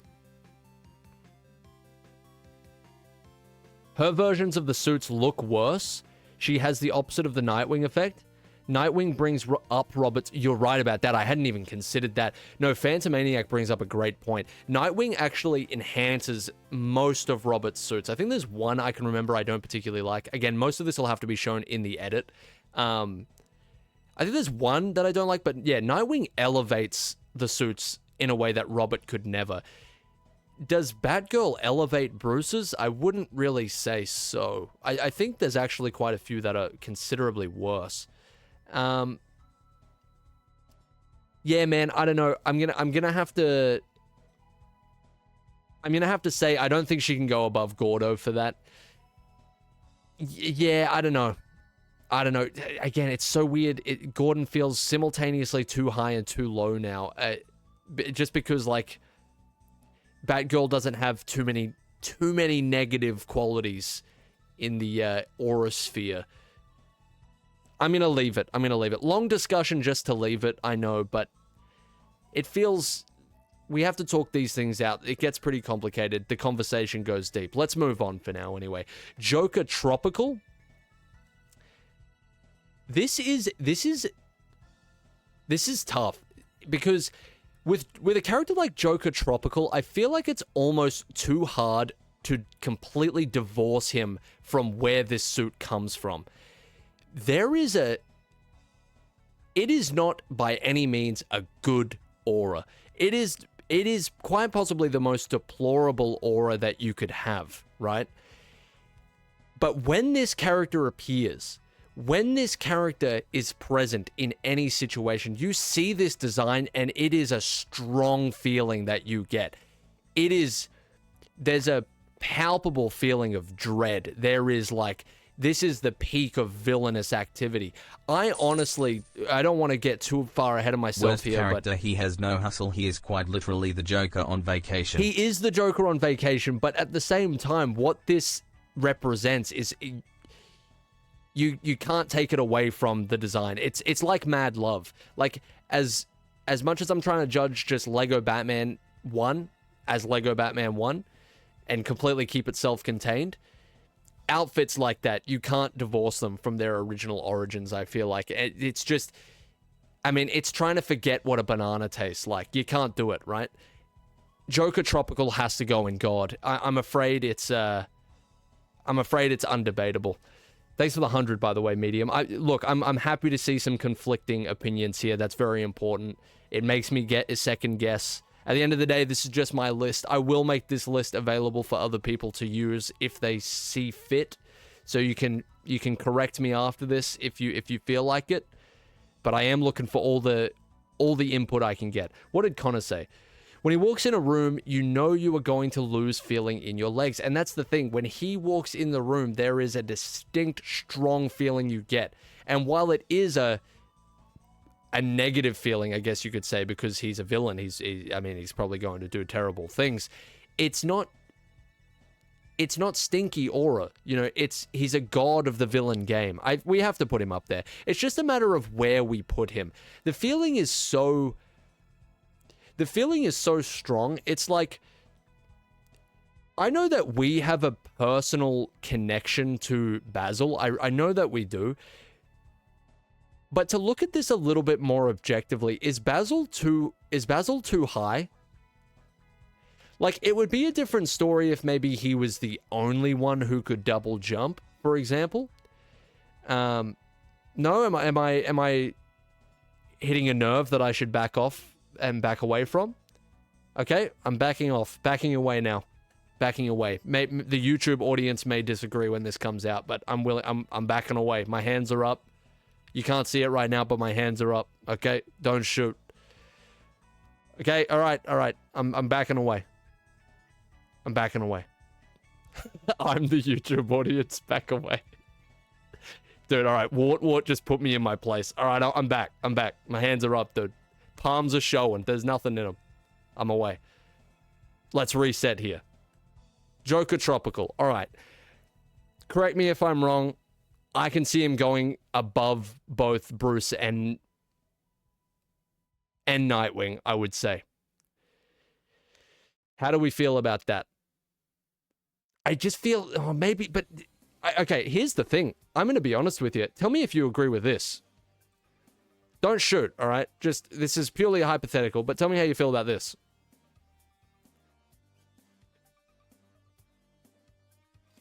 It doesn't have to stay that way. But what do we feel about that? Am I the only one that when I first played, like when I was playing Lego Batman as a kid, like Nightwing just had this feeling about him? Am I the only one that feels that? I feel like it's just like unlocking Bruce Wayne is kind of cool, like, yeah, whatever. And we do have to consider other elements as well. But like Bruce Wayne's cool. But when Nightwing's like walking around, you're just like, what the this guy is, where did this guy come from? You know what I mean? I don't know. I feel like I could leave that and be pretty happy. I know the feeling you're talking about. It's something, dude. You're playing Lego Batman 1 as a child on the PS2, and it's like, it's a dark, rainy day. Nightwing is walking around the Batcave after you just finished playing You Can Bank on Batman for the first time. I don't know, man. That's how I feel. I think he's got to be there. I think I've had these thoughts for a while, and now I'm just expressing them, okay? I think that's just what I've got to do. I mean, Lion is kind of right. It's called I'm a Child, and I like character with big spike hair. There's definitely there's part of that that's true. If you were playing with Lego back in like the early 2000s, I don't know if they do this piece anymore. They used to have this big rubber hair piece, which was basically exactly this. Not sure exactly what it was used for. And it was, it was basically exactly that. I think it usually was like yellow, at least from memory. There was something about that hair piece as well. But when we say there's something about that, sometimes the justification doesn't exactly matter. Sometimes aura can't be explained, at least from my understanding. Sometimes that something, it just transcends human language. Like, we can't really quantify it. There's just something about it. And I think that something is God aura. I think that's what it is. I don't know if we can really argue against that. It's just kind of among the things that humans don't fully understand. Why do we have dreams? I don't know. There's numerous unanswerable questions in the world. Come on. That's one of them. You know? Why do people still use Lynx Africa? It just puts a reasonably okay smell on top of the bad smell. It doesn't cancel the bad smell out. You know what I mean? It's just, I feel like it's in the same sort of realm. I think that's where Nightwing goes. I think that's where he sits. And I think it really sets us up for a devastating chess move here, and a quite perfect one at that, because I believe Joker Tropical just fits in really nicely there. I think the fact that Nightwing is so visible, he's walking around the cave, he's kind of doing his own thing, you see him more often. I think that makes him a little bit more interesting. It just makes that something a little stronger. But Joker Tropical is definitely, he's up there, you know? I feel like this is pretty good. You think he's above Nightwing? Look, the general media connotation of Joker Tropical is definitely very strong. I just, if I am to add any sort of personal element to this tier list, I just think Nightwing is just a little higher for me. I think he's just a little bit higher. But I can see the argument. I can understand the argument. All right, let's move on. That took us a while. That's all right. Okay, let's move on here. Killer Croc is a tough one. We're actually kind of getting into the realm. I feel like the more you go into the villains, there's kind of a little bit more to consider here. Like, Killer Croc is kind of... Fun fact, Killer Croc is the only character in the game with a slightly larger character model. Also, he hangs out in the sewers and throws toilets. Nuff said, essentially Bone, but infinitely better.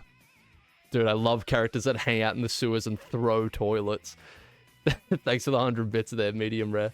Thanks, dude. Listen, Killer Croc's a hard one. I'm not going to lie to you. I don't really know where I stand with this. He's got... Alright, let me throw out 5 words that immediately come to mind when I see Killer Croc from Lego Batman 1, okay? Scary. Definitely one of the creepier looking models, right? Got that creature aura, you know? Number 2, sewer. The guy stinks, there's no doubt about that. We don't have to comment too much on the canonical, scent of these characters, but I do think it comes into account that the guy is hanging out in a sewer, and whether or not that's cool or not for you is really going to be a personal thing. 3, strong. The guy, who was that?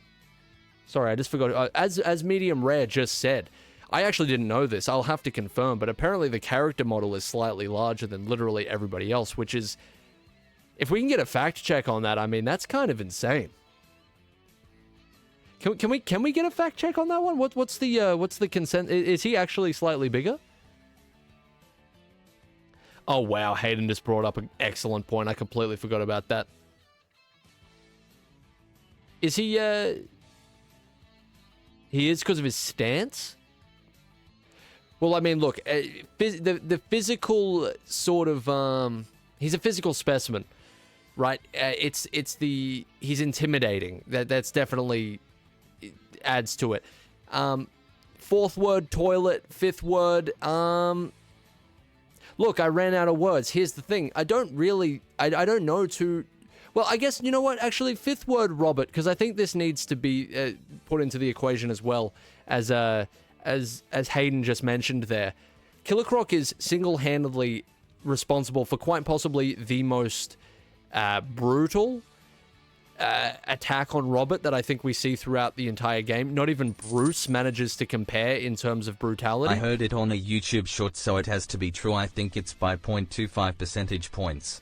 Oh, well, you heard it from a trusted source then. Nobody's ever lied on YouTube shorts. That's reputable. I'm happy to believe that blindly. Thanks for the 100 bits, dude. I think, you know what? I'm good on that. I think we can believe that baselessly. He can sink, swim in water, walk in acid, has super strength, and is large. Yeah, there's definitely something going on there. It's just a matter of, like... It was from BD1P? Okay, well then, you know what? It is likely true.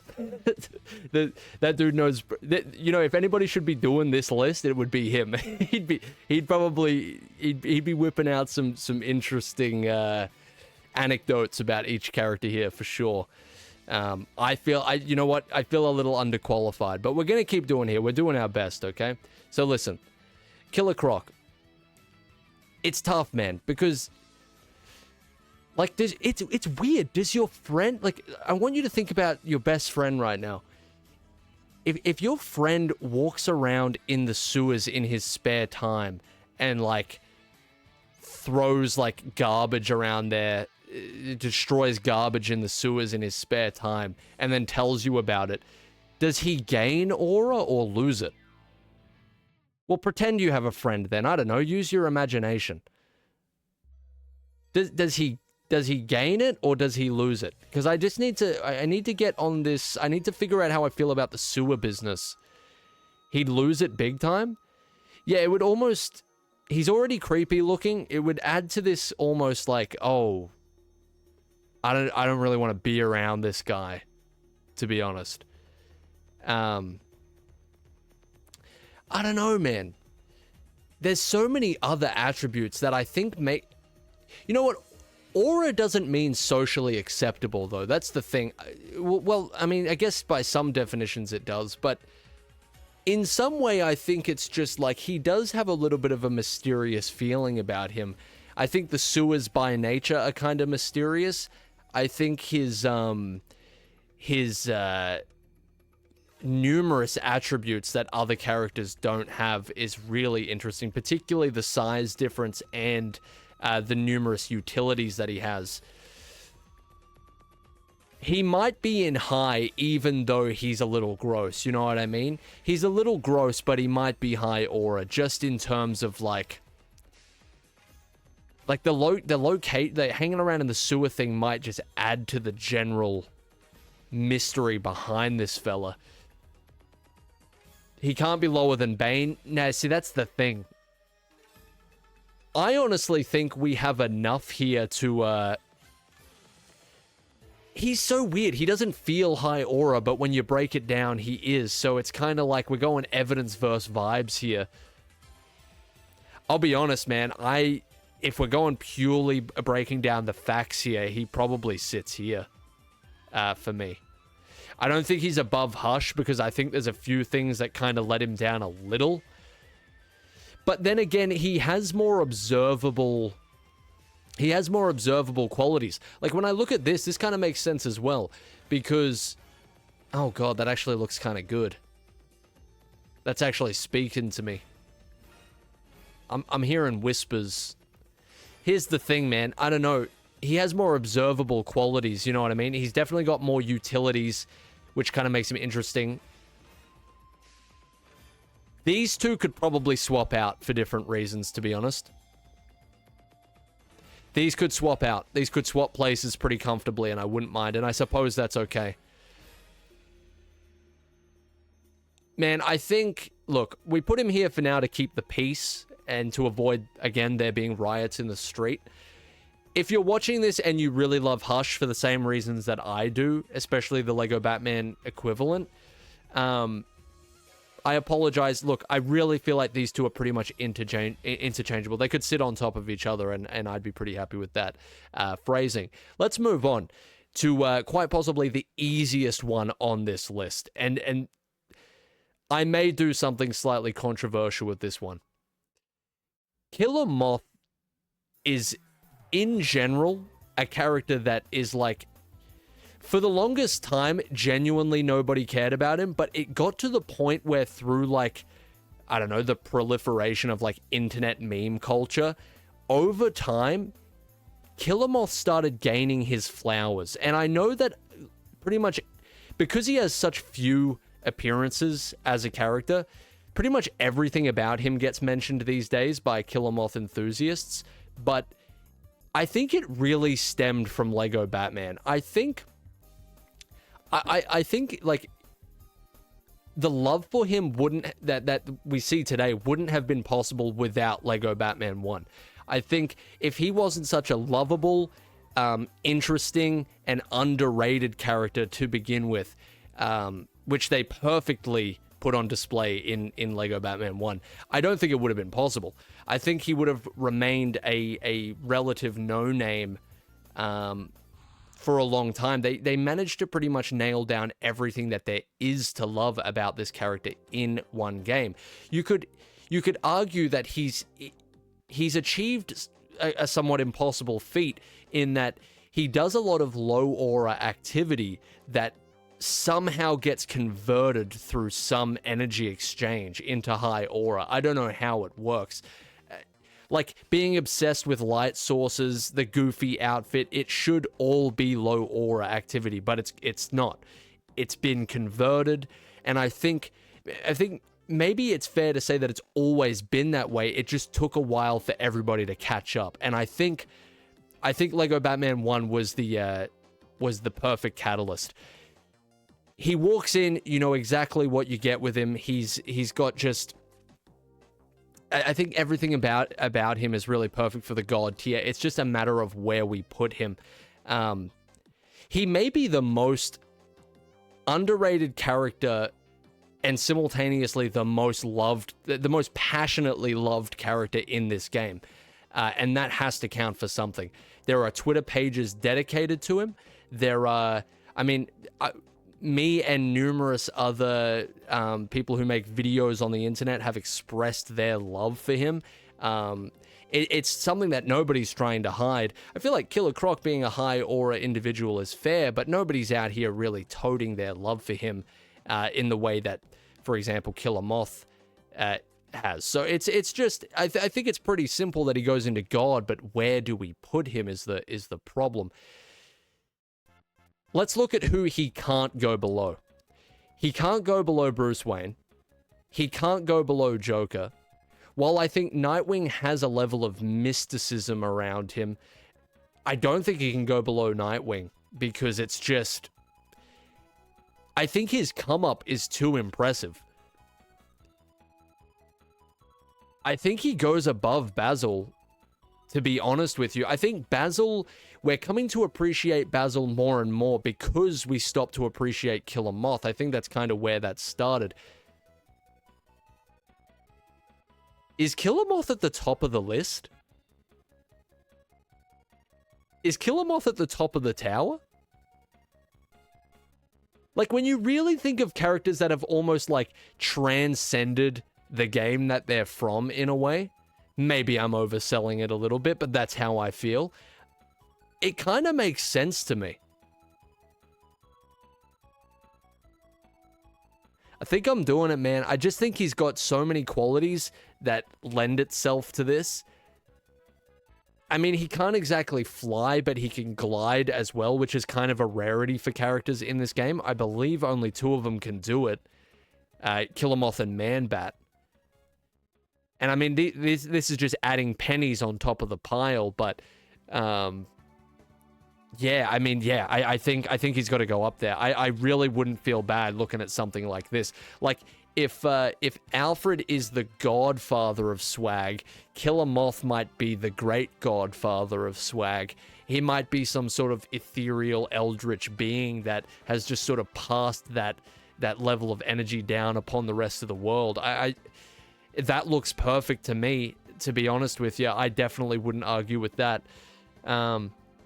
Any scene he's in, he steals the spotlight and then gets enamored by it. That's a great way of putting it. Yeah, dude, that's a perfect way of putting it. Again, he doesn't appear much throughout the game, but when he does, it's him you're looking at. He's got a pretty damn good boss fight as well, that actually utilizes a piece of his character, which doesn't count for a whole lot in this list, but it counts for something. I'm really happy with that.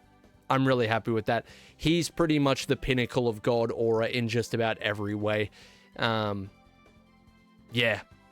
I'm happy with that. I wouldn't change that. That's good. I would have put him below Alfred and Batman, but there's too many chips that are stacked in his favor. I'd honestly go as far to say this is pretty undeniable. That's good. All right, let's move on. Here we have quite possibly the complete opposite, I'm not going to lie to you. Mad Hatter. I don't even really think this one needs much discussion, to tell you the truth. I think this one is, like, painfully obvious. Let me explain, okay? Let me explain. I won't explain too much because I feel like this is pretty self-explanatory, but Goof... The dude's a goof. We look at him, he's a goof. I mean, and it's not even the lovable goof like Killer Moth. He's kind of the anti-Killer Moth in a way. It's like, he should ascend to the levels that Killer Moth does, but he just doesn't, he can't really hack it. I think the character design is cool, but he's basically the living embodiment of the nerd emoji. I'm sorry, doesn't do you great favors in an aura tier list. Mind control is such a creep superpower, by the way. Like, I know he's not superpowered, it's technology-based, but, I mean, can we agree with that? Mind control is just such a creep ability. I don't know. I don't like it. Immediately, I'm like, okay, cool, you can mind control, but Like, this guy walks into a room, I'm fucking leaving at the speed of sound. Like, I want nothing to do with this situation. I think the way that he gets mogged by the boys is extremely embarrassing for him as well. Like, if you remember that cutscene, it's pretty damning. There's never a moment in his boss fight where he ever seems like he has the upper hand. You just know he's getting his shit kicked in. I just don't think there's anything to do with this guy that makes him... And I mean, it's minus 1 million. It's as simple as I can basically put it. I didn't even really need an explanation on top of that. It was pretty obvious. It's brutal stuff. So, yeah, that's... All right, listen. Yeah, fine. If you want to put it that way, if you haven't understood yet, Mad Hatter definitely dabbles with the Twitch whispers here and there. That's pretty undebatable. Let's move on here. We got Man-Bat. Man-Bat's another really, really strange one. How many have I said that about every character? It's just that there's quite a bit to consider. The Living Hairball, he doesn't do a lot for me. Like, I don't think he's minus 1 million. I think, great boss battle. The way that he gets destroyed is kind of, it's a little bit sad. Like, taken out by a sonograph. Like, really? Like, let me just reach into Dutch Vandalin's tent and fuck you up real quick. Like, that doesn't look very good for anybody. I think that's kind of embarrassing, to be honest. But I don't know if I can put him in Robin and Mad Hatter tier, just because genuinely in the game, he's a cool character to play as. Any character that can, like, glide, any character that has sort of, like, a unique ability. Like, a correction from before, actually. Bruce with the glide suit can obviously glide, and Killamoth and him, they're the only ones that share that title. Batgirl too, I suppose, as far as I know. So it's kind of unique, right? In general, the minifig looks really cool. Design doesn't add a whole lot, but it's definitely to be considered. I think it goes a pretty long way for him, actually. Like, he's a very unique looking character. He's not any higher than Low, though, I'm afraid. I think he's like the king of Low, at least for now. Like, he kind of goes here. Like, you kind of just pity him, right? I think he's the perfect, you know, he's the perfect center of the pity party a little bit. And, it doesn't do great things for him, but he's not terrible. He's not minus 1 million. He's like, at the very least, he's kind of scary in the beastly kind of way, which maybe gives him a couple of points. As soon as you're scary in the creepy kind of way, like Mad Hatter is, it's kind of over for you. But yeah, I think I'm pretty happy with that. I think that's good. Let's move on here. This is a little bit of a wild card, military policeman. I don't really recall these guys being in the game. The only place that I can remember them being is what's the level called? The bank heist one. I can't remember.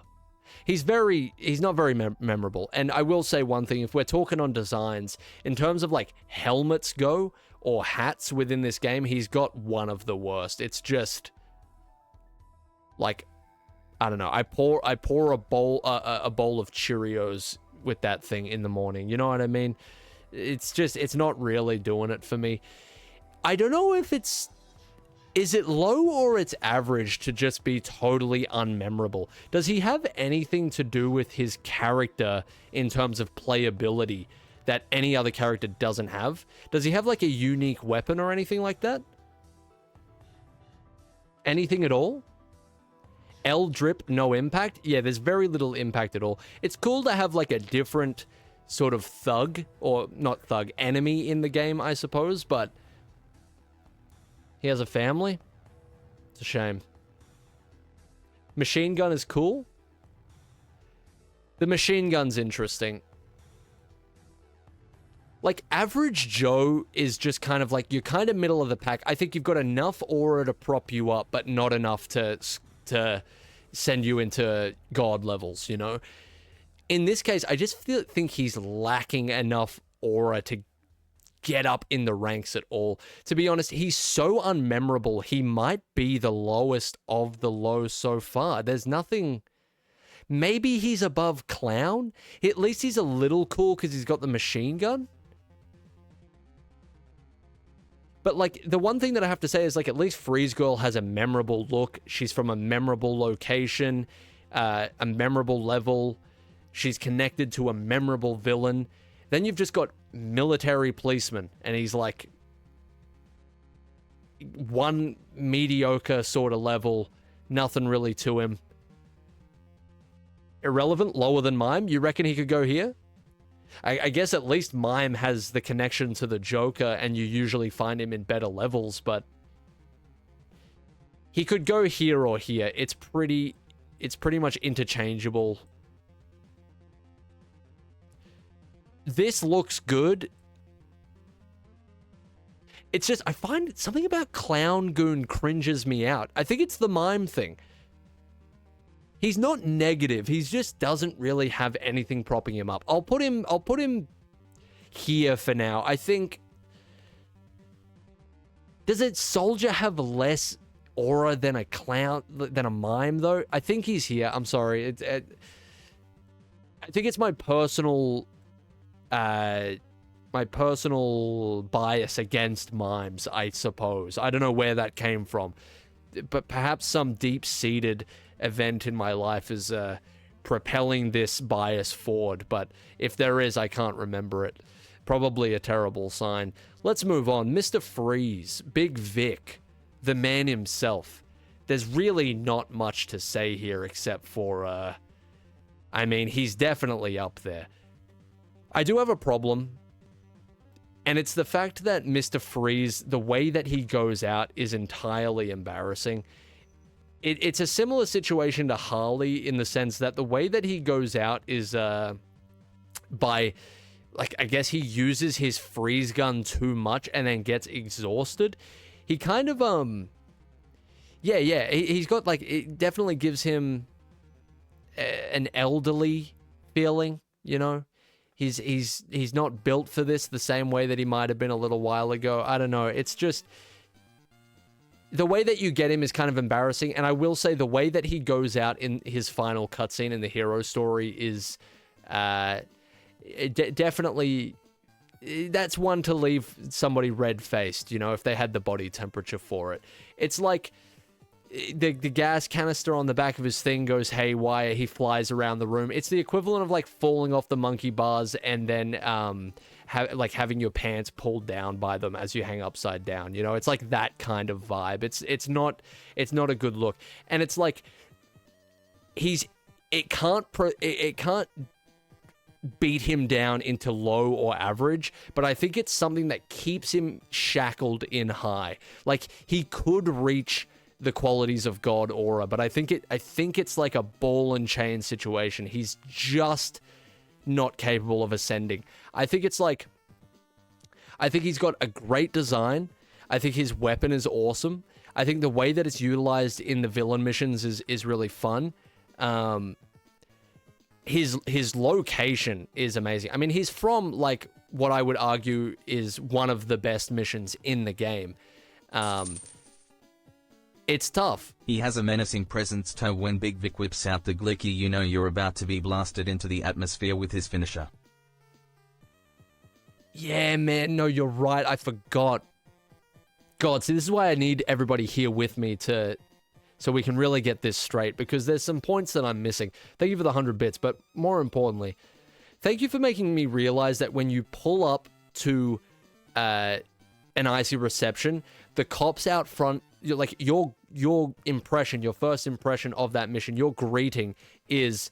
I mean, can we just... Desi, can you drop the copy pasta, please? I mean, I feel like it explains it better than I ever could. Thank you. It's just like... That's your first impression. He has encased these people that have previously tried to enter his domain in an ice cube. It's terrifying. They look terrified. The boys look concerned. It even kind of shakes Bruce up a little bit. Is that enough to maybe cut the ball and chain off, or at least the foot that goes with it, and leave it behind and ascend to God aura? Like, he shook Bruce up, actually. Or at least it was concerning, you know? That whole situation was concerning. His whole domain, it's like the domain of a king, you know? It's an ice cream factory, but it's a Gotham ice cream factory, and he rules it like an absolute, like a king. I mean, there's no other way to put it. I think that might be enough. I think he floats up to God aura -1 foot. The exhaustion sort of defeat, and the exhaustion that leads to his defeat, and then the subsequent gas canister incident is very embarrassing. But overall, I mean, yeah, the start of the mission really props him up. And also, just as an aside, he is very iconic. I still think that, like, I know that Lego Batman 1 is mostly, the designs are mostly reminiscent of the animated series, but I mean, like, that's perhaps its greatest quality in terms of its aesthetic. Like, these designs are just so iconic. At least when I think of Mr. Freeze, it's Lego Batman 1 animated series and, like, Arkham City. You know what I mean? Like, I feel like this just propelled this look even further into being as beloved as it is. And even Basil has embarrassing moments, that's true. Does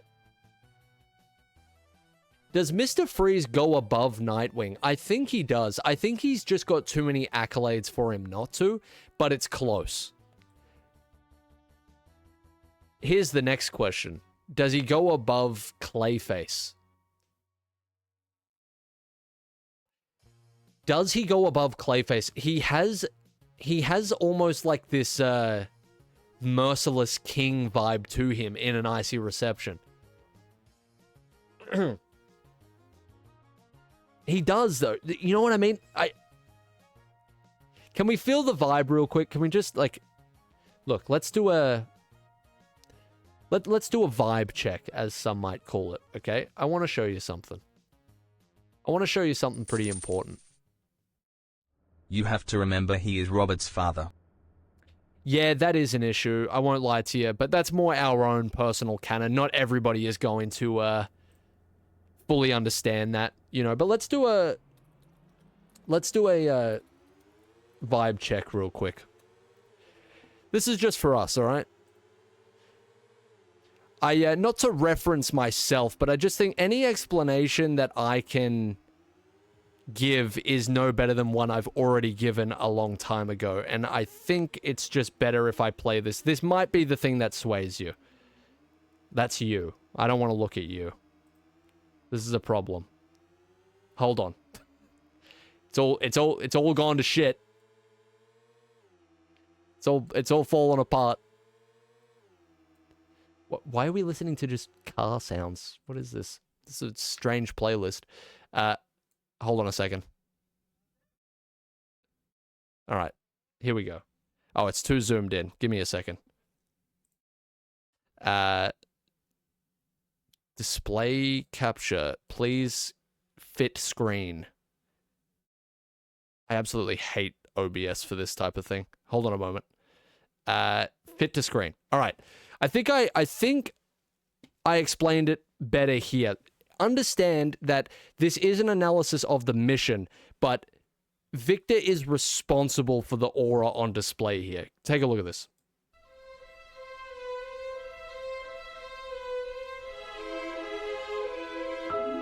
I don't know what in God's name the developers were thinking dropping a bombshell like this on the player so early, but Jesus Christ, this mission is good. An Icy Reception sees our protagonist track Mr. Freeze to an abandoned ice cream factory that he's been using as his evil lair. Right off the bat, this mission is basically the amalgamation of everything that I love about this game. You pull up to the start area only to be faced with this giant, hulking snowman with a terrifying crooked smile and huge tree branches for arms. Tangled pipes spit hot steam in every direction. Signs warn of the danger that lays ahead and beg you to turn back.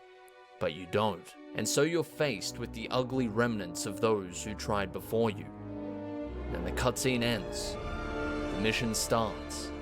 And that ominous text fades in at the bottom of the screen. An Icy Reception. Tell me that Victor isn't responsible for at least most of that. Like, I know it's the environment itself, but it's like, you know, he's in there. You know, he's dwelling, dude. He's literally like, I don't know how else to put it. That's it. It's him. He's him. I feel like, as much as we love Basil because he's kind of a simple guy.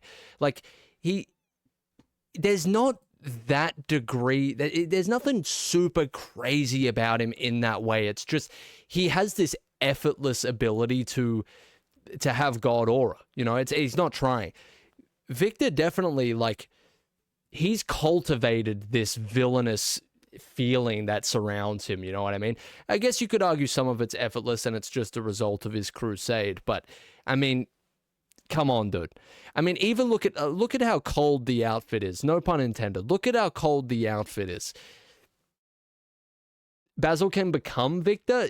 In Lego Batman 1, he can't. I mean, we could take contextual things like that into account, but don't you just hate watching your own video on a live stream? It was very painful for me. I can't believe how different I sound. It's only been like 2 years or something.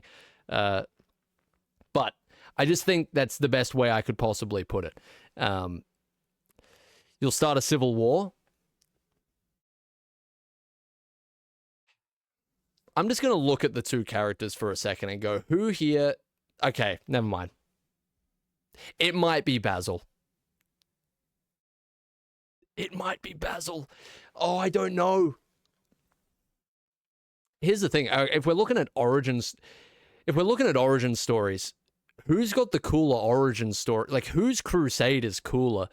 Basil is, like, annoyed because somebody stole his role, and Mr. Freeze is on a crusade to cure his wife of an incurable disease and intends to get the equipment and funding necessary no matter what it takes. Kinda hard as shit. You can't really beat that, I'm afraid. Like, Basil definitely has some more effortless qualities, but you said contextual stuff can't really count. But the story, like, in Lego Batman 1 is still more or less the same. I mean, yeah, I guess I haven't really fairly taken that into account with everybody, but when it comes down to the wire with two characters like this, I'm kind of searching for anything that puts one above the other.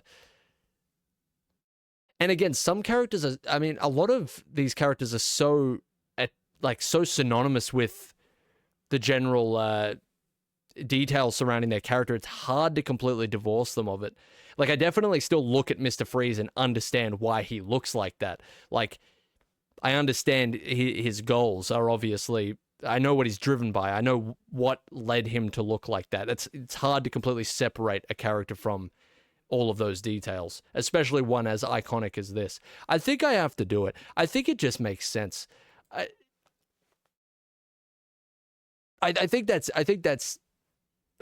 what I have to do. I'm sorry if that results in riots in the street. That was never my intention. It would never be my intention to incite violence.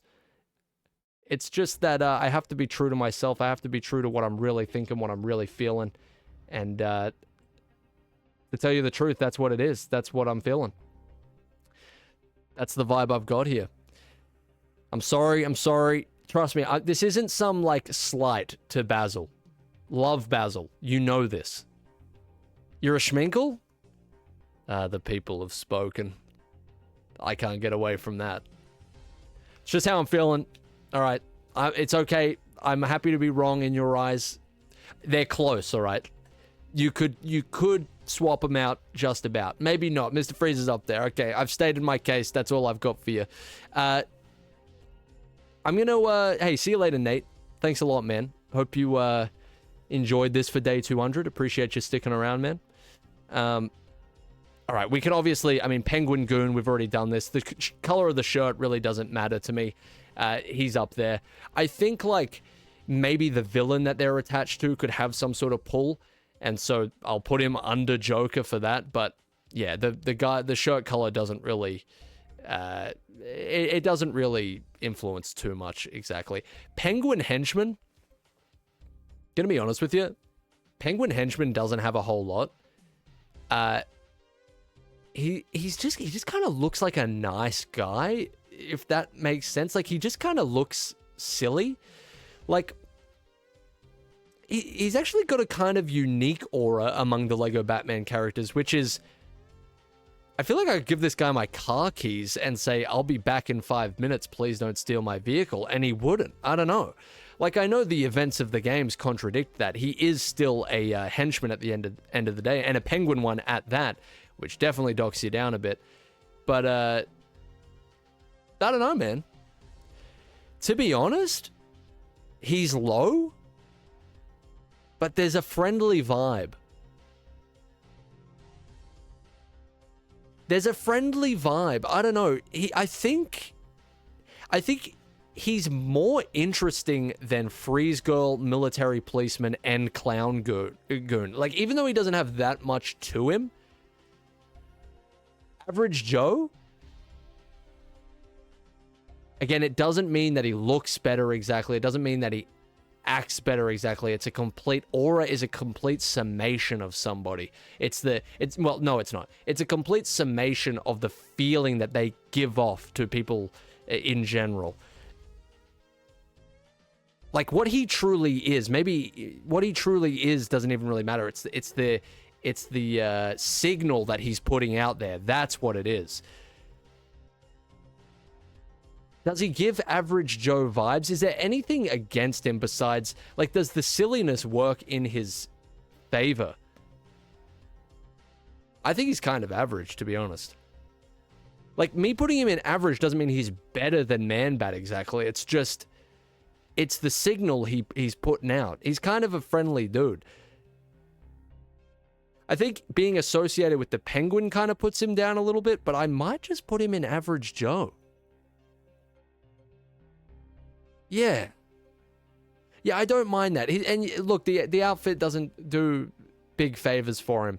You know, kind of adding to the friendliness factor is the aqua shirt. It's just all these friendly things coming into play. I think he's in average territory, to tell you the truth. I think I'm happy with that. This is going to be a hard one to judge. Penguin Minion? Got no idea what to do with this. I'll tell you this. Despite being a penguin-related goon / henchman / minion / whatever, he exudes something that is quite unique.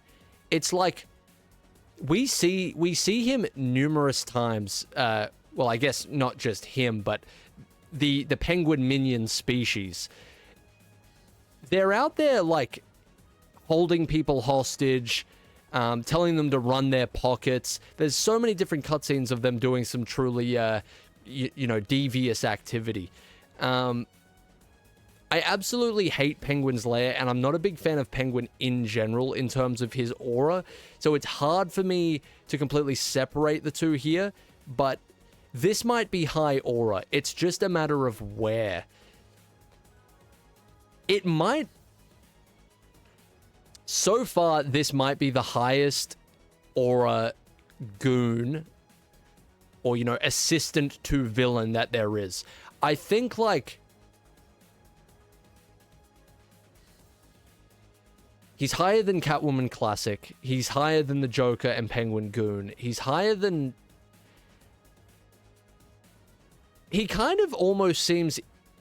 He's never really had a moment where... There's a it's to do with his general design as well. There's something about him that looks so cold and calculating and so just like, I don't know, nonchalant almost about his coolness. That adds a lot. That counts for quite a bit. I mean, he's also the oh my god, hold on a second, wow. He's also the only character in the entire Lego Batman character list that brandishes a weapon in the profile picture. The only one. There's so many characters that could have done this, but they didn't have the nuts to do it. And he did. So what if they're mechanical? They're still there, and he's... Man, he pulled up to the character icon photo shoot and brandished the revolver. Jesus, man, that's rough. You know, it's kind of crazy because there's a lot of characters in this game that have a higher aura, a higher swag meter than I ever anticipated. I thought a lot more would be in the average Joe territory. He's built for it. Is he higher than Tropical Joker? I think he doesn't have the same recognizability, to be honest.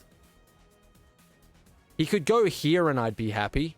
But it almost doesn't look right when I put it like that.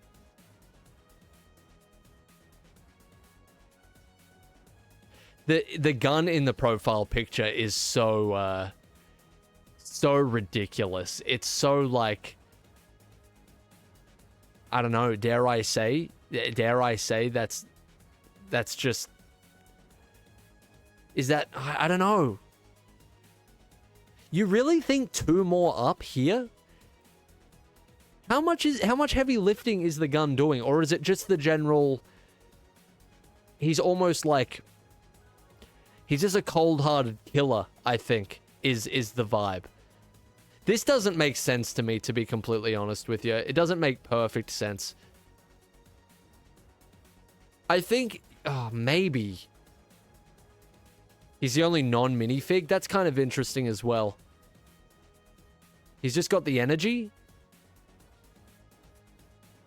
More energy than Nightwing, being like, I don't know, I have heavy nostalgia, I guess, for Nightwing.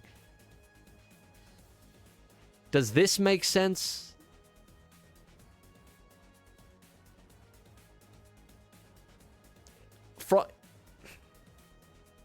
On a personal level, this might make sense. I am very conflicted about this because there's also a very small piece of me that thinks something as wild as this. And it's purely in terms of aura, okay? Purely in terms of aura, don't kill me. There's something that makes me think something as crazy as this. There's, I don't know, maybe there's a parasite in my brain. Maybe I've fallen victim to some form of mind control, but there's like, I'm of 2 minds right now. There's no way he gets higher than Nightwing, and it almost feels like a crime that he's above Joker Tropical. But then there's like, I don't know, it's a left brain, right brain situation. Like the right side is going, nah, he's up here. Because it's almost like, somebody said professional. He's almost got like a Hitman Agent 47 aura. Like he's just there to do a job. Like everybody else around him is like, it's perfect main character energy, you know? Should we do a poll on this? Over Mr. Freeze, I know it feels very strange. It's just like this, he's got a feeling of being like completely, I feel like you can't knock his confidence. You know what I mean? Like Mr. Freeze, sick. Top tier, don't get me wrong. But as soon as you beat him over the head and his gas canister goes crazy, he's blushing. If he could, he would blush, you know? Knocked his confidence a bit. Feel like the same for Clayface. Spray a bit of water on him, or gas as I called it. And, you know, he's a little bit...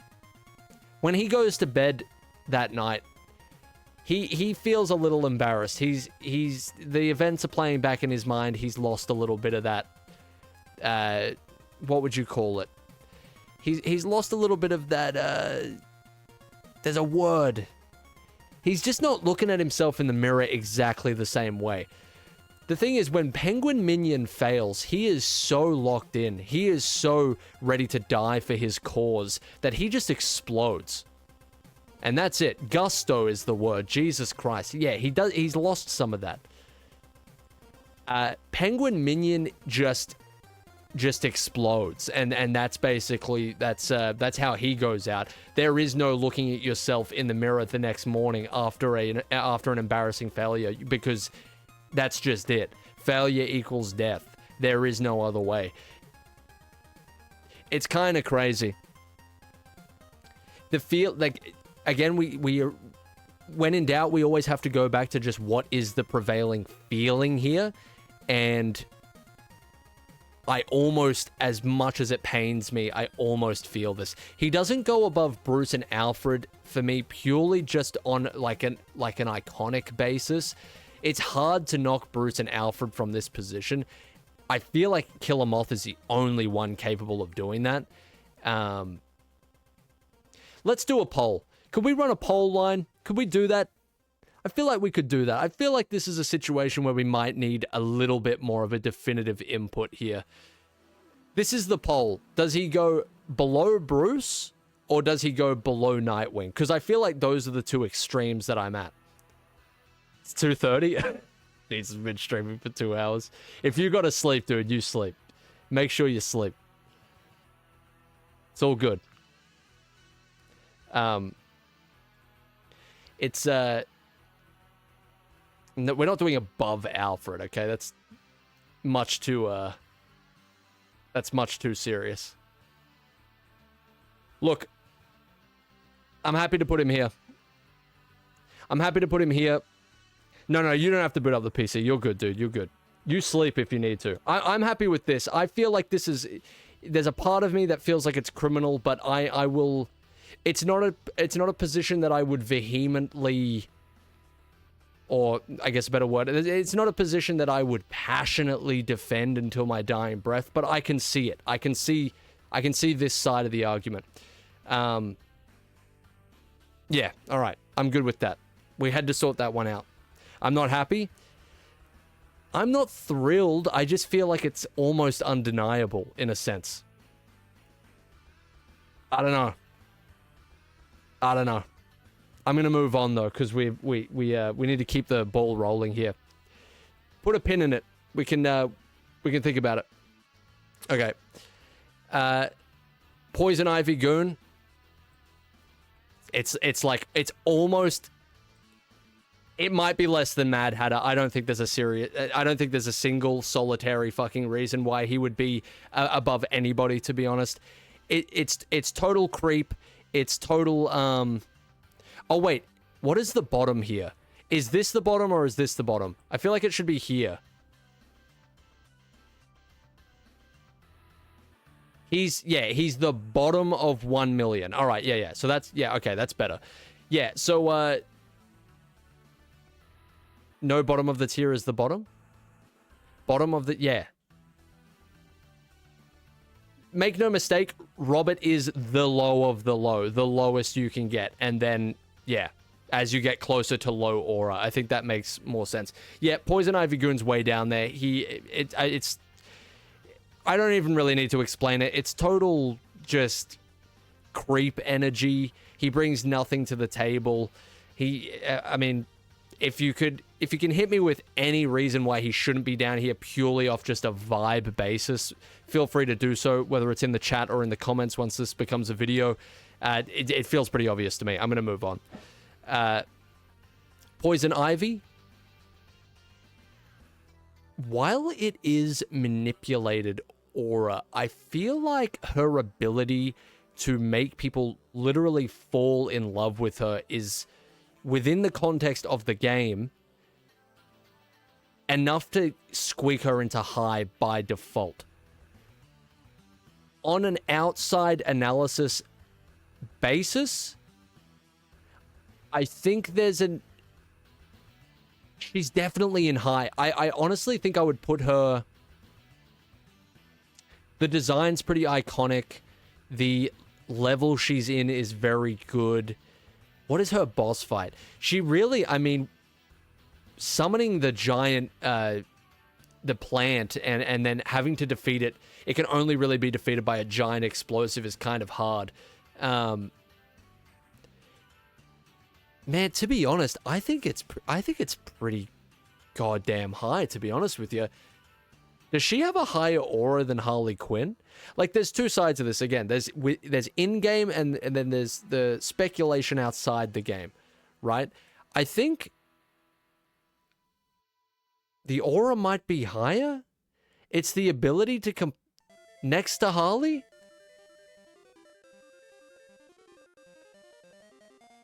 What's the reason that she would not be...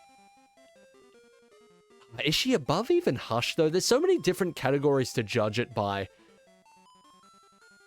Is there a reason that she wouldn't be high aura? Like, what's the... what's the one thing that would knock her down? There's nothing really. It's just, I guess, in terms of a general feeling. Above Harley, but below is acceptable? Why wouldn't she be in God? I guess that just comes down to the individual feeling itself, but... like, is it low aura to have to force high aura? Is it even forcing it, really, if it just is, it's an ability that comes naturally to her after, you know, she gains her abilities? I don't know. She has the most amount of moves, is that true? Oh, she has that really cool, finishing move with the poison kiss.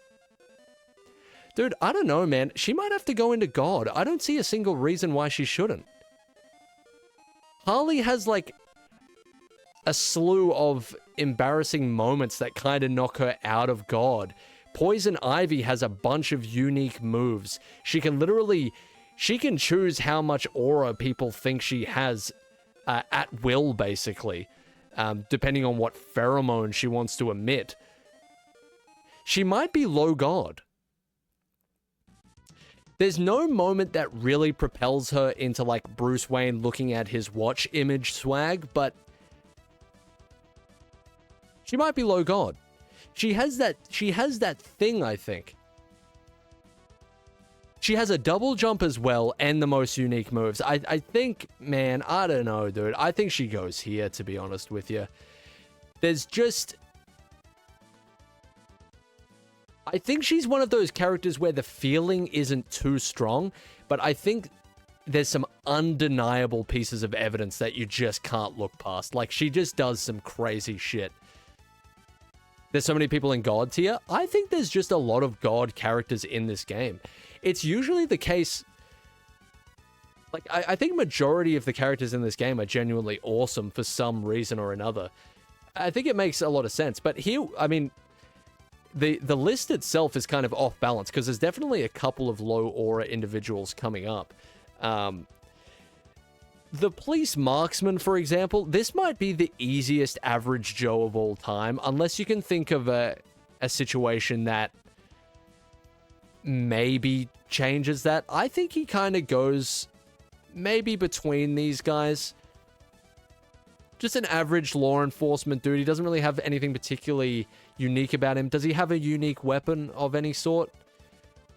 Officer goes bottom of average Joe. I think he's a little cooler than the aqua shirt guy, just in terms of design, to be honest. Police officer walks into a room, it commands respect. That's a level of aura. Yeah, I think this is good. Like, again... Commissioner's all the way up there. Commissioner just is a little different, though. He's just a different sort of situation. I think Commissioner deserves to be over Batgirl despite not being like having a superhero aura. Like superheroes, obviously, they get... heroes in general, they get a little bit of a extra pass, but Commissioner's just built a little bit different. Higher than Henchman? Henchman might command more discomfort than the police marksman demands respect. I don't know. How am I feeling here? I like this. You know what, though? Maybe. You might be right. I can see him going above. Especially since, like, the Joker henchman isn't even the best goon compared to these guys up here. It just doesn't really, I can maybe see this. I can see the argument for it. It's like, but the respect thing isn't the only thing, because if the respect thing was the main factor here, the military policeman would be higher. I think the design...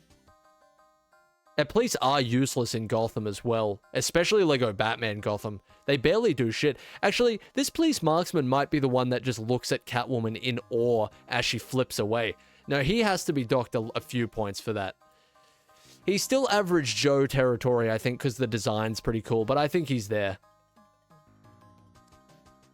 Does he have any unique weapons, though, is what I forgot to get an answer to. Does he have like a rifle or something? He commands no respect because of the hat. You mean the chip bowl? Being marksman is higher aura than being just a goon. I know, but the status isn't everything. We gotta... Oh, maybe. I can definitely see this. All right, I'm putting him there. I'm moving on. We're spending too much time on this. Police marksman can stay there. Police officer is probably the same sort of location, but a little lower. Are we happy with that? Are we happy? Are we happy? It's like the same sort of... You know what? Police officer could probably go below henchman. But again, average Joe tier, the actual sequencing doesn't matter that much. It's pretty like... They're all kind of on... Everything from Batgirl... No, everything from police marksman downwards is pretty interchangeable. Like, based on different situations, different contexts. Design-wise, none of them are insane. That's good. I'm happy with that. Fortunately, we have a little bit more of an interesting one here. And that's Ra's al Ghul. I mean, the guy's name is just aura personified in general. The guy, he's the only shirtless character besides Man-Bat, I suppose. But we really get a look at this guy's physical form. And I mean, he's clearly like hasn't used the pit in a while. And he's still looking absolutely ridiculous. Does he have the sword in this game? I think it's just the second game. Does he have the sword in this one? No. Okay.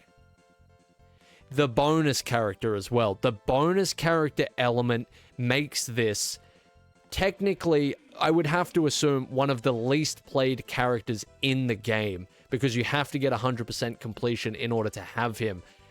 That is an aura that literally only one character in this game can have, and it's him.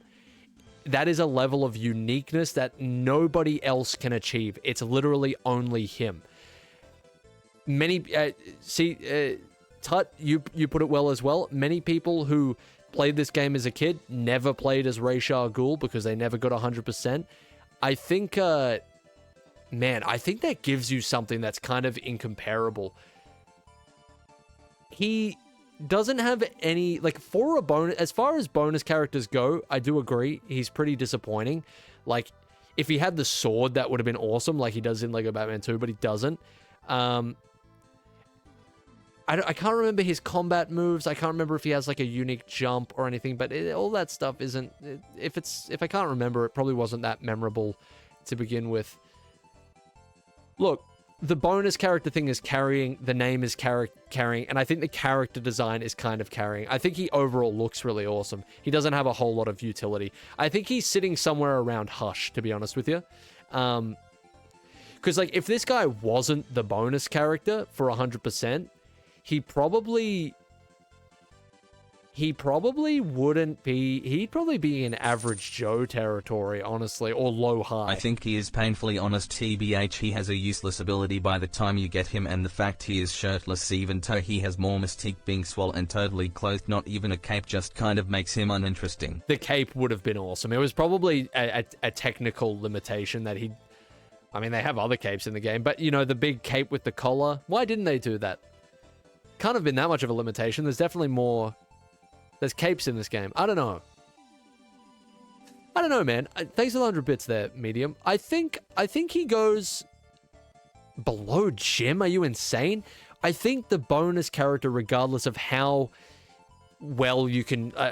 regardless of how good the bonus character actually is in terms of playability, I think the fact that he is a bonus character, I think that does something. He doesn't appear in the story, so it's hard to point to any specific moments that might have earned him aura or had it taken off, but man, below Jim seems crazy.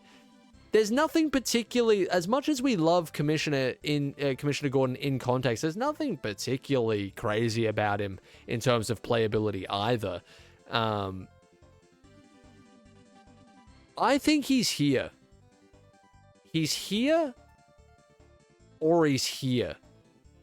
Because there's just nothing besides the bonus character, the design, the bonus character status and the design that really puts him very high for me.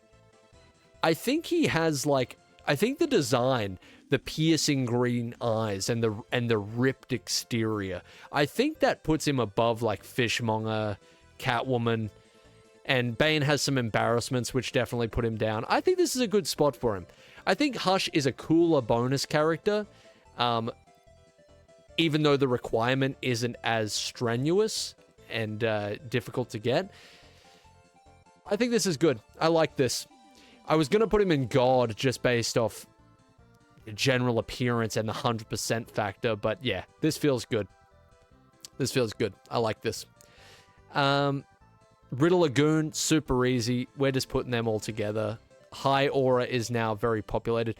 Riddler Goon goes above Penguin Goon for me, but below Joker Goon, just because, again, working for the Penguin, that's an L in my opinion.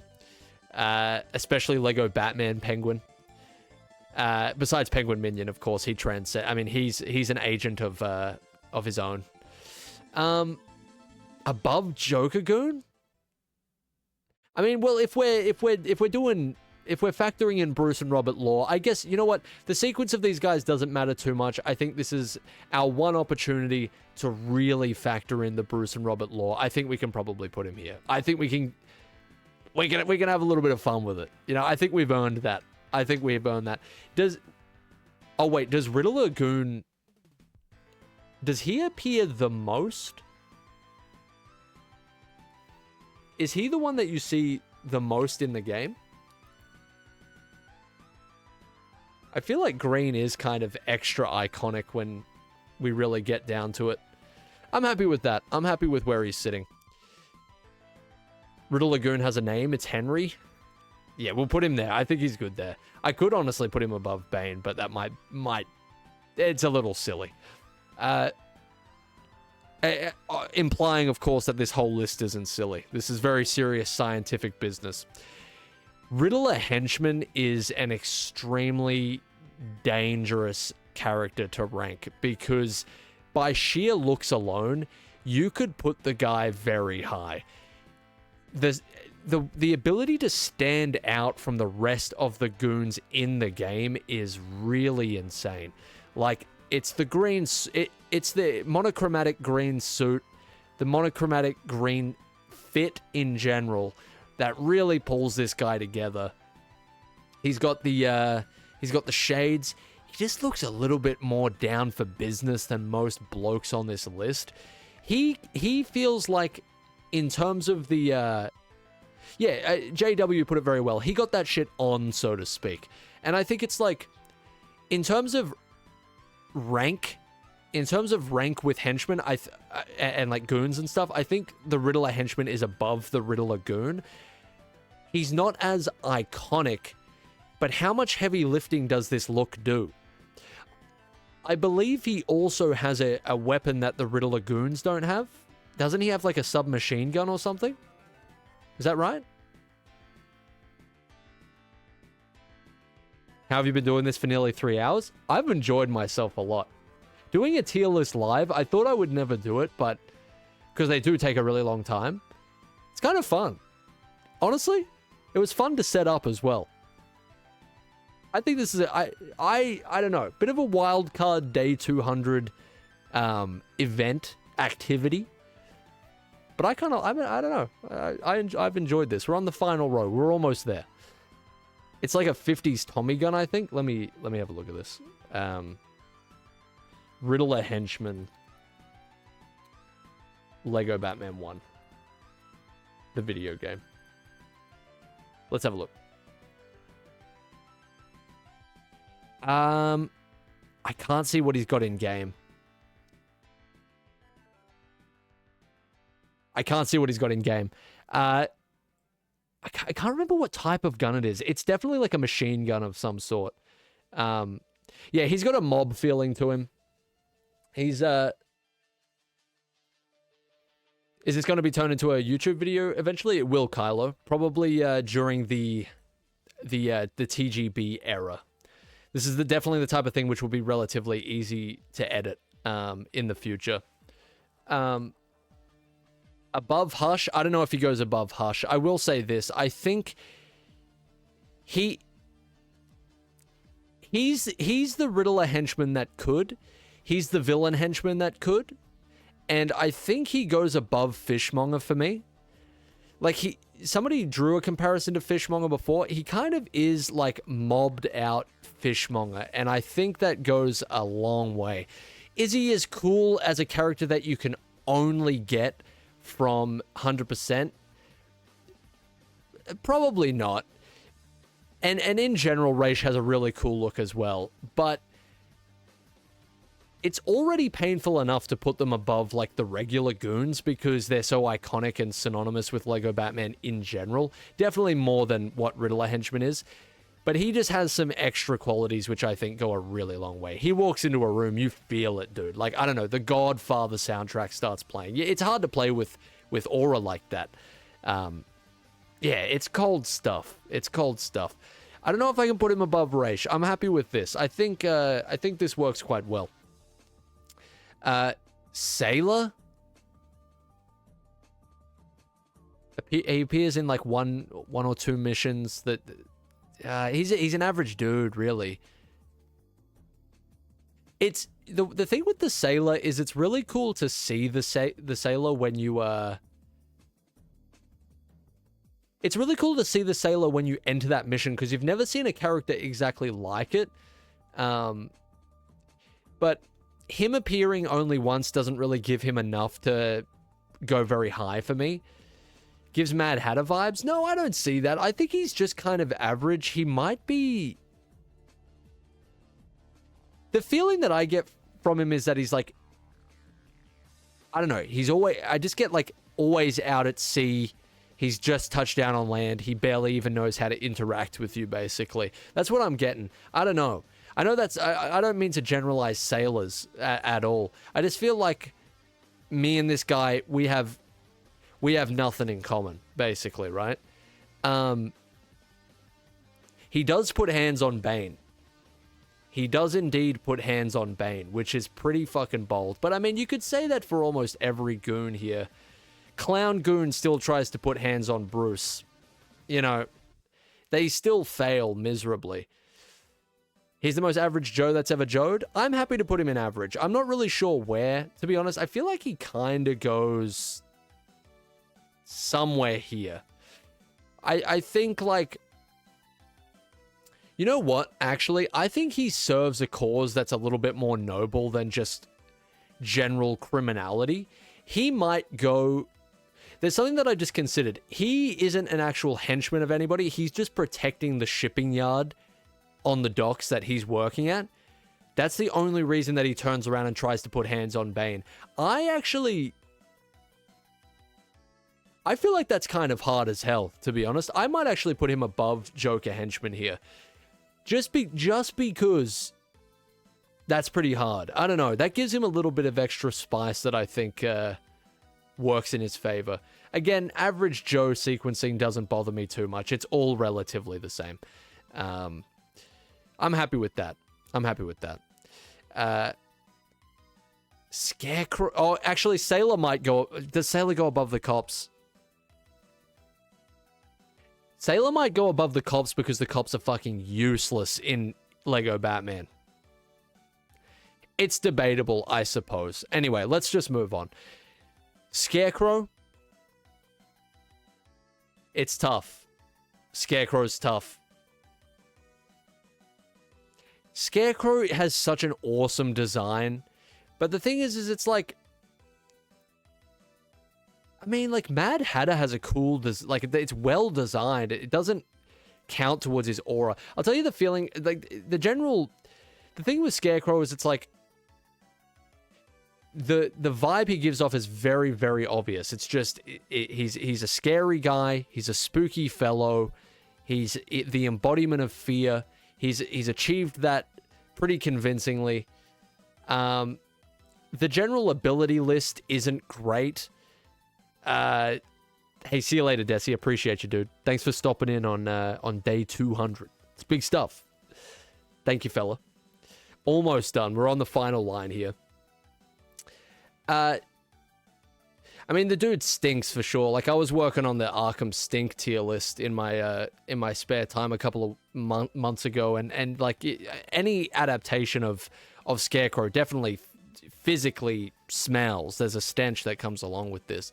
I don't want to factor that in too much. As a character, the design is awesome. The design's enough to get him at least into high for me. I just think it's low. What does he pull off?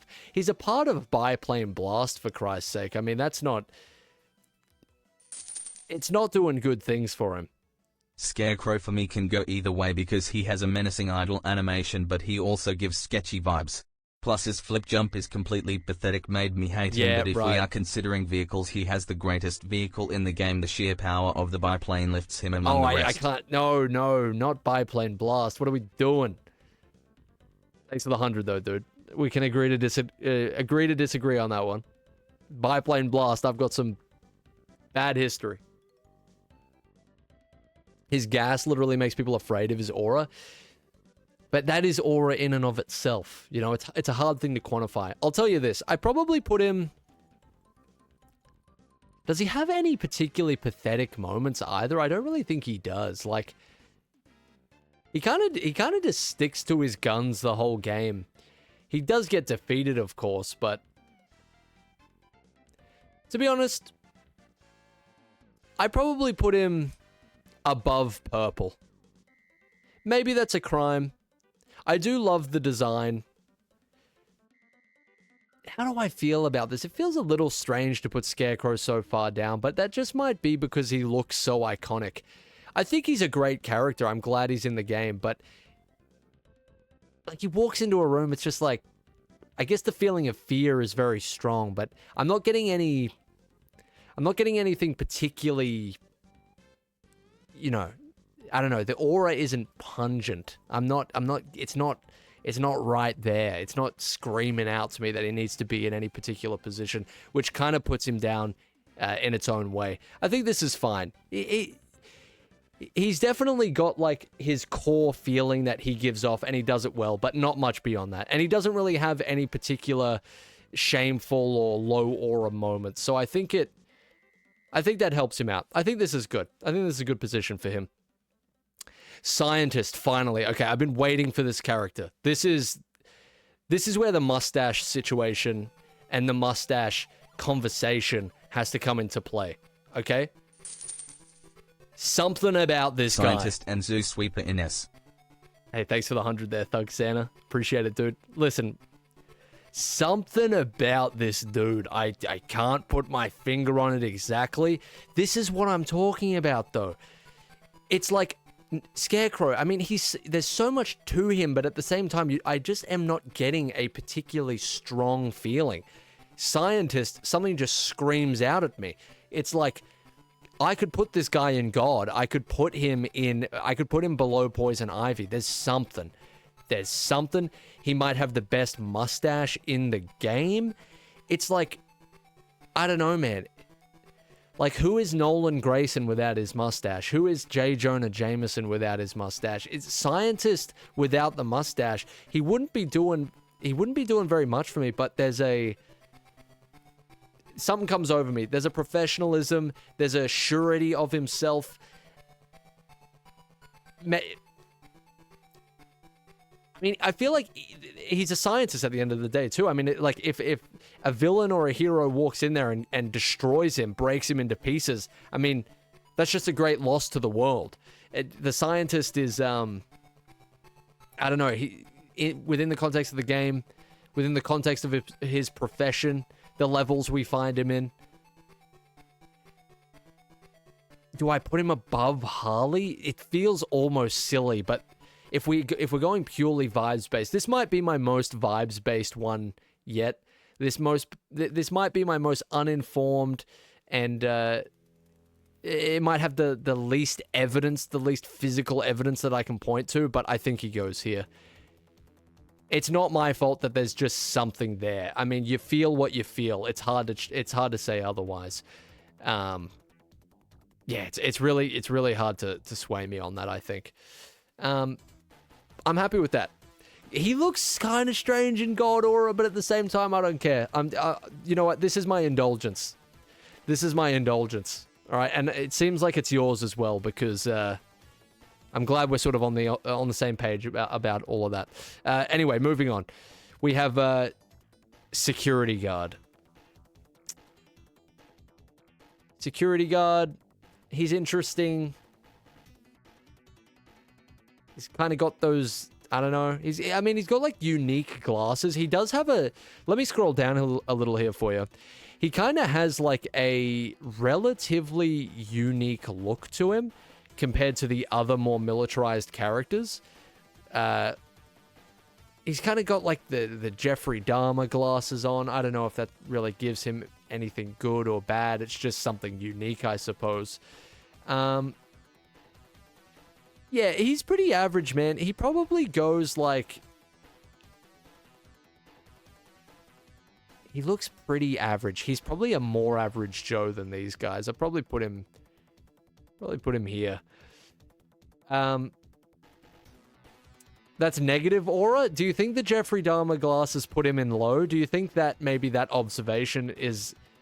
Oh, no, wait. I'm seeing it. I'm seeing it. Beyond just the color of the glasses, look at the piercing eyes behind the lenses.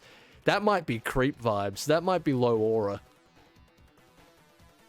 This guy might actually be this guy might be a total creep. Oh yeah, I'm seeing it. Never mind. He might have lower aura than... What a plot twist. I actually don't know what to do with this. He might be down here. He watches people for a living. He definitely stays on cams. He's there. I don't think he goes... He is so on the border of minus 1 million aura. Like, the glasses, the general look, the piercing stare. It's not doing great things for him. I like this. I think that's good. Let's keep going. He basically has a very similar counterpart here, SWAT. Very similar look pretty much from the neck up, but it... Immediately, the gaze is different, the facial expression is different, the outfit is ever so slightly different. Average Joe, I think he looks cooler, and I think he has a unique weapon. I think he goes sort of like above the police officers. I think he's kind of a cool character, to be honest. Relatively plain, but different weapon, that sort of thing. I think that gives him a little something. And we get to finish on some really, really interesting ones here. We got the Joker up next. All right, well, I'll probably leave the screen like this. It'll be easier to edit that way. All right, so Jobler. We put Joker Tropical up there. I think Joker is undeniably a god aura position. Just in terms of how iconic he is, and his look in Lego Batman 1 is ridiculously iconic as well. He does have his Bell moment. The Bell moment's a little bit pathetic. We've spoken about this already at length. I mean, that's pretty much his only drawback from being a little bit higher than possibly like Nightwing. To be honest, I think you're right. I think actually, no, wait. He's also in that cutscene where... The final cutscene where the bats surround them and he clutches onto Harley is pretty damning as well.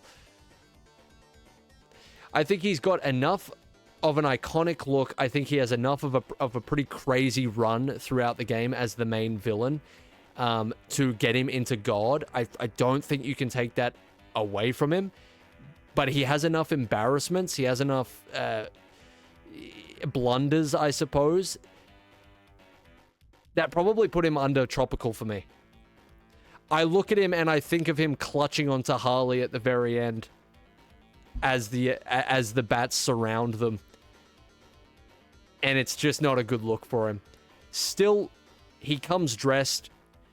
He's about as swaggy as it gets in terms of physical like fits. But yeah, there's a few things that get him down a little bit, and I think that's what puts him below Tropical. Still very high. Still very high. The hairline is insane. The haircut in general is wild. He just has a very noticeable aura that you can't ignore, and I think God is pretty undebatable. This is where it might be a little controversial, to be honest. Medium, thank you. Even in prison he was still playing the funnies, completely insane and unpredictable force of nature set out in complete madness. I think he encapsulates an even darker aura than Tropical. I don't know, man. I don't know about more than Tropical, because we don't ever see Tropical in like a compromised position. Like, we don't see him. He's more mysterious, and he still maintains a very iconic look that is definitely bolstered by a little bit of the Killing Joke sort of connotation that you can't really scrub away. Yeah, we don't see Tropical in action at all. It's the same force of total chaos, but we haven't even seen what he's capable of in this form. I think it's pretty terrifying. There's also something about, I know this is reaching into the wider context, but like I almost always looked at the Tropical suit as like Joker doing something so heinous that he's gonna go and treat himself. Like, he's like, I outdid myself there. I'm going to Belize, dude. Like, I'm out. I need to pat myself on the back after that one. That was truly the pinnacle of evil. That's the kind of vibe that I get. Yeah, and I mean the fact that it only exists to in the Killing Joke, it's just hard to scrub that image away. Yeah, I think I like the Joker's position here. Thank you for the 100 bits, by the way, Medium. Appreciate you, fella. All right. Let's go Penguin. Penguin's somewhat controversial for me. I'm going to keep it pretty short and sweet. I think Penguin has creep vibes, and I think he has major pathetic vibes. It's just like, this is where I am with it, all right? He does do some pretty villainous stuff, and he does like... He gets pretty close to fully realizing his mission, and he does spawn the Penguin minion. But in general, I don't know, man. He just like, he's like Mad Hatter crossed with he's almost got he's crossed with like the lowest possible aura and the highest possible aura. I just look at him and I think he's like, I think that he's trying to be something and he's not quite achieving it. I don't know what it is. Correct me if I'm wrong. I don't think he's minus 1 million. I don't know if he has anything particularly embarrassing that puts him down, but I do think he's a low aura individual. It's like, it might be here. I think he's got a little bit more. His status is scary, but he himself is not scary at all. I feel like that is... I feel like that's pretty accurate. I just feel like, I don't know, man. He's somebody that should have high aura, Absolute but he doesn't. Schemer. He is selfish, greedy, shifty, untrustworthy, and downright strange. He is completely overcompensating for being subpar. Dude, I think I should just hand the reins to Medium. He's out here encapsulating exactly my thoughts. Beautiful stuff.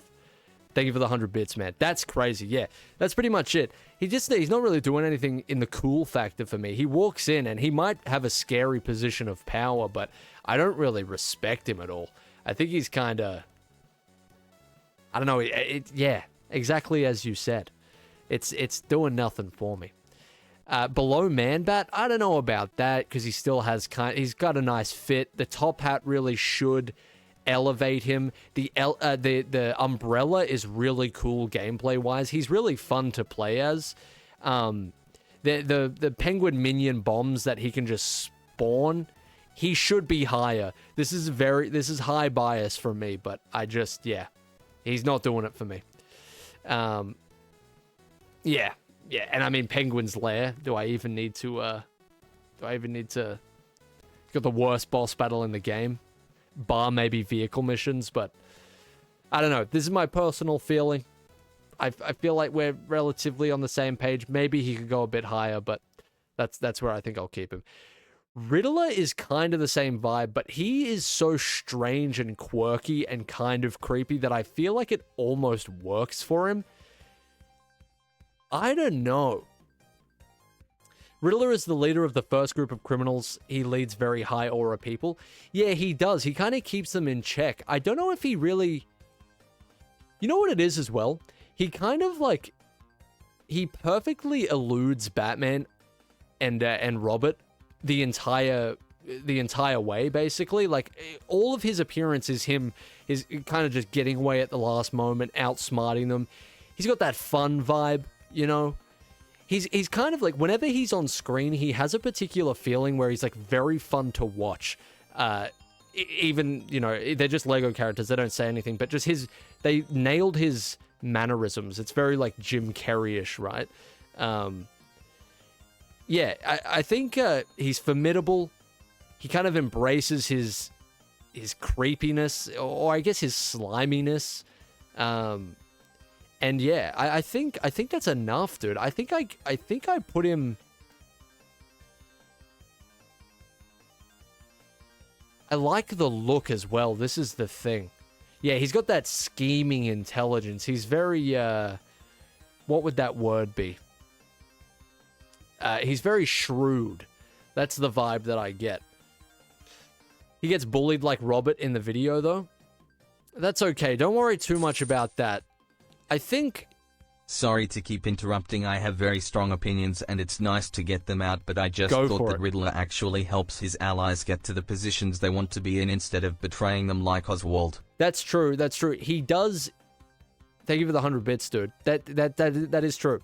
He does use Two-Face pretty hilariously, but he's still doing it in service of them, like, getting out clean in the gold heist. I mean, yeah, rule number 4, never betray those who never leave you behind. I mean, it's pretty simple. It's pretty fucking simple. I think, man, honestly, yeah, I think that loyalty as well, and his ability to actually, like, whether or not he actually cares about the people he works with, or just he's doing it for the sake of successfully carrying out his criminal endeavors, I think that kind of bumps him up. He might be high, actually.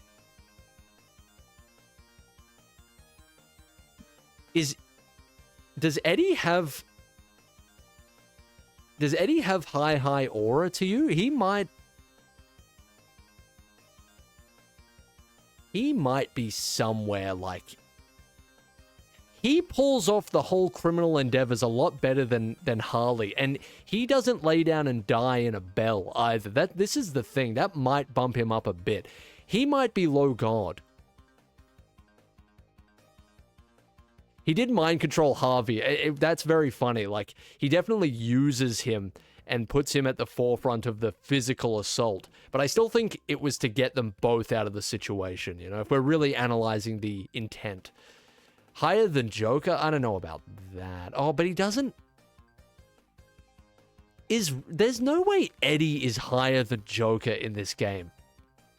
But maybe there is a way. Let me oil you? Thanks, Balls. Thanks for the day 200 oil up, dude. Good to see you. Lovely to have you. Thanks for sticking around, man. He doesn't get belled. He doesn't cower when surrounded by bats. Does he go here? He so should be in creep tier as well, but he does something... He pulls off something that a lot of characters just can't, I think. This almost doesn't feel right. There's two that I'm looking at that feel really wrong to me. The Riddler looks a little wrong, and Killer Croc looks a little wrong, to be honest. I keep looking at Killer Croc, and I keep going, Stinky Sewer Man. And I don't really feel anything beyond that, even though he does have some interesting features. We can reevaluate a little bit at the end, I think. I think I'll leave Riddler here. I think he could also probably... There's a little air of... There's a certain patheticness with the Riddler as well, though. I think he's a little bit, like, scheming, slimy... I don't know. It's hard to remove that personality from Edward. Kind of sniveling, almost. Like, fragile ego that all it takes is somebody to outsmart him once and it all comes crumbling down kind of thing. That's kind of hard to put in God aura. That's some low aura activity. It's just the fact that he doesn't showcase that in Lego Batman 1 really at all, at least from what I can remember. In the story mode, Basil trips Bruce to let Eddie escape, which heavily implies he trusts him a lot. That definitely implies some kinship for sure. He's giving Average Joe? Now, are you thinking Arkham or Lego? I'm trying to keep it as Lego Batman 1 centric as I can. Maybe... I kind of like him here, to be honest. I kind of like him higher than Scientist, but lower than some of these other guys. It's hard to imagine the Bruce Wayne image in my head of him looking at the watch and put Riddler above that. It's tough. It's actually getting harder as we go. Higher than Ivy? Maybe he's higher than Ivy because he is a little bit more successful.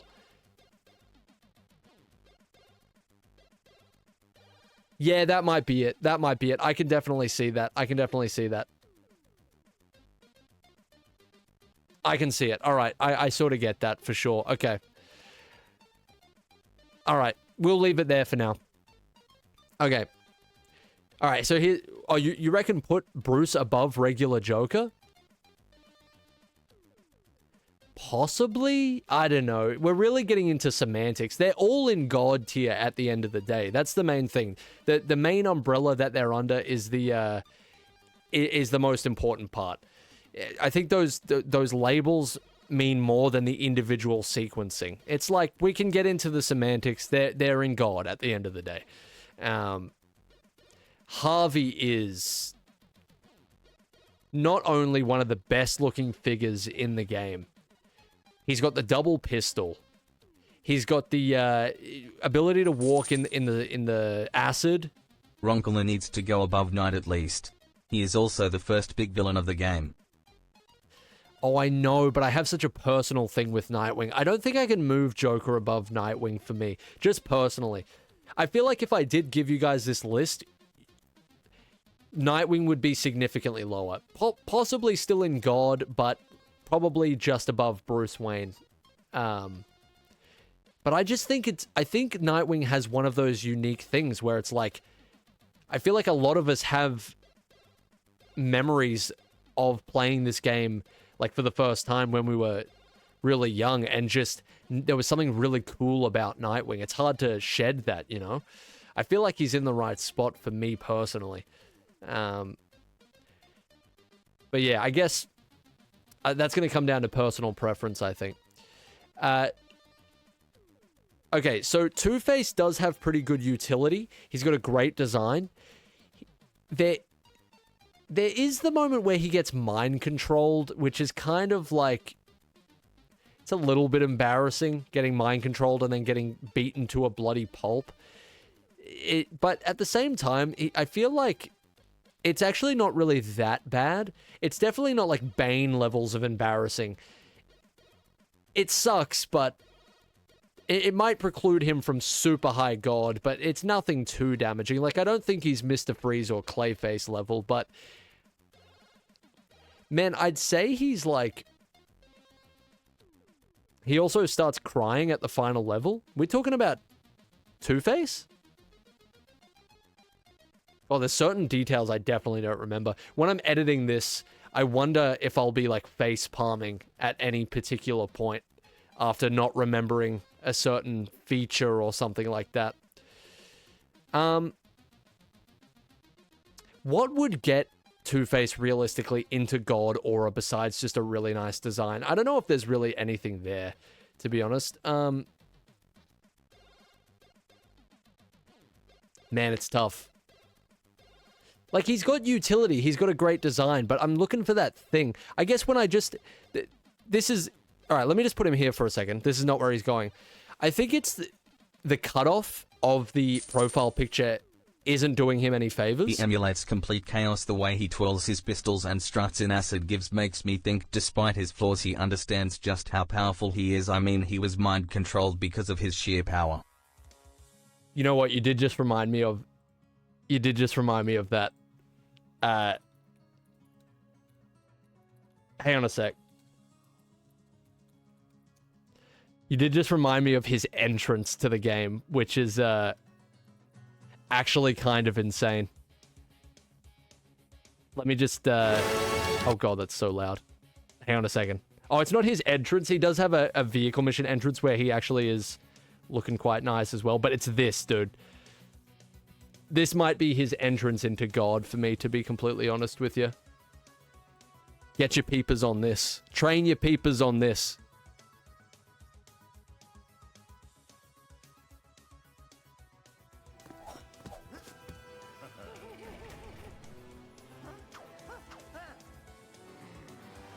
It's this, dude. It's this. Look at this. Look at the confidence that exudes. Yeah, never mind. Dude's in God. Dude's in God. Oh, he's literally baffled the boys with his swag. I can't believe it. Yeah, that's wild. Okay, I can't believe I even doubted that for a second, to be honest with you. That's a wild entrance. That's the first time he, like, meets the boys face to face, I'm pretty sure. Hard to compete against that, man. I mean, what do you want me to do? What do you want me to say? I think he goes into... That move alone might at least put him above Ivy. Does that put him above Riddler? Like, again, it's like... hard not to get into the weeds of, like, everything that they've done. We have to be guided by the feeling in general. Does it look wrong to have Two-Face below the Riddler? Like, I think that looks wrong. I think he looks a hell of a lot more sure of himself. He's got that gusto is like that perfect word. He knows what he's got in the tank, and he's ready to use it. I think this might be a situation of, like, we don't see Bruce in action enough to really get it. We're purely going off like one photo for Bruce. I think Two-Face might go here. He could even go there, actually. Does he have more aura than the Joker, though?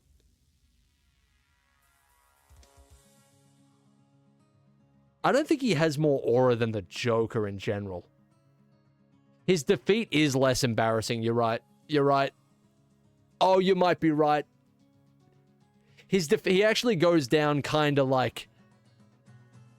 I am hearing reports he has a little cry about it, but it is, I mean... Joker has numerous times where you look at him and you're kind of like, that's a minus 1,000 aura moment, you know? To put it in brain rot terms, as most of this list has been. It's just kind of the feeling you get, you know? You don't really get that from Two-Face too much. Man, I don't know, dude. I think I'm happy with that. I like this spot. I don't hate it. It's, when he swims in acid, he swims on his back. That's the straw for me. I think that's the straw that gets him just over. I think that's good. Wait, what's happened to... Has it always been like that? What happened to the list here?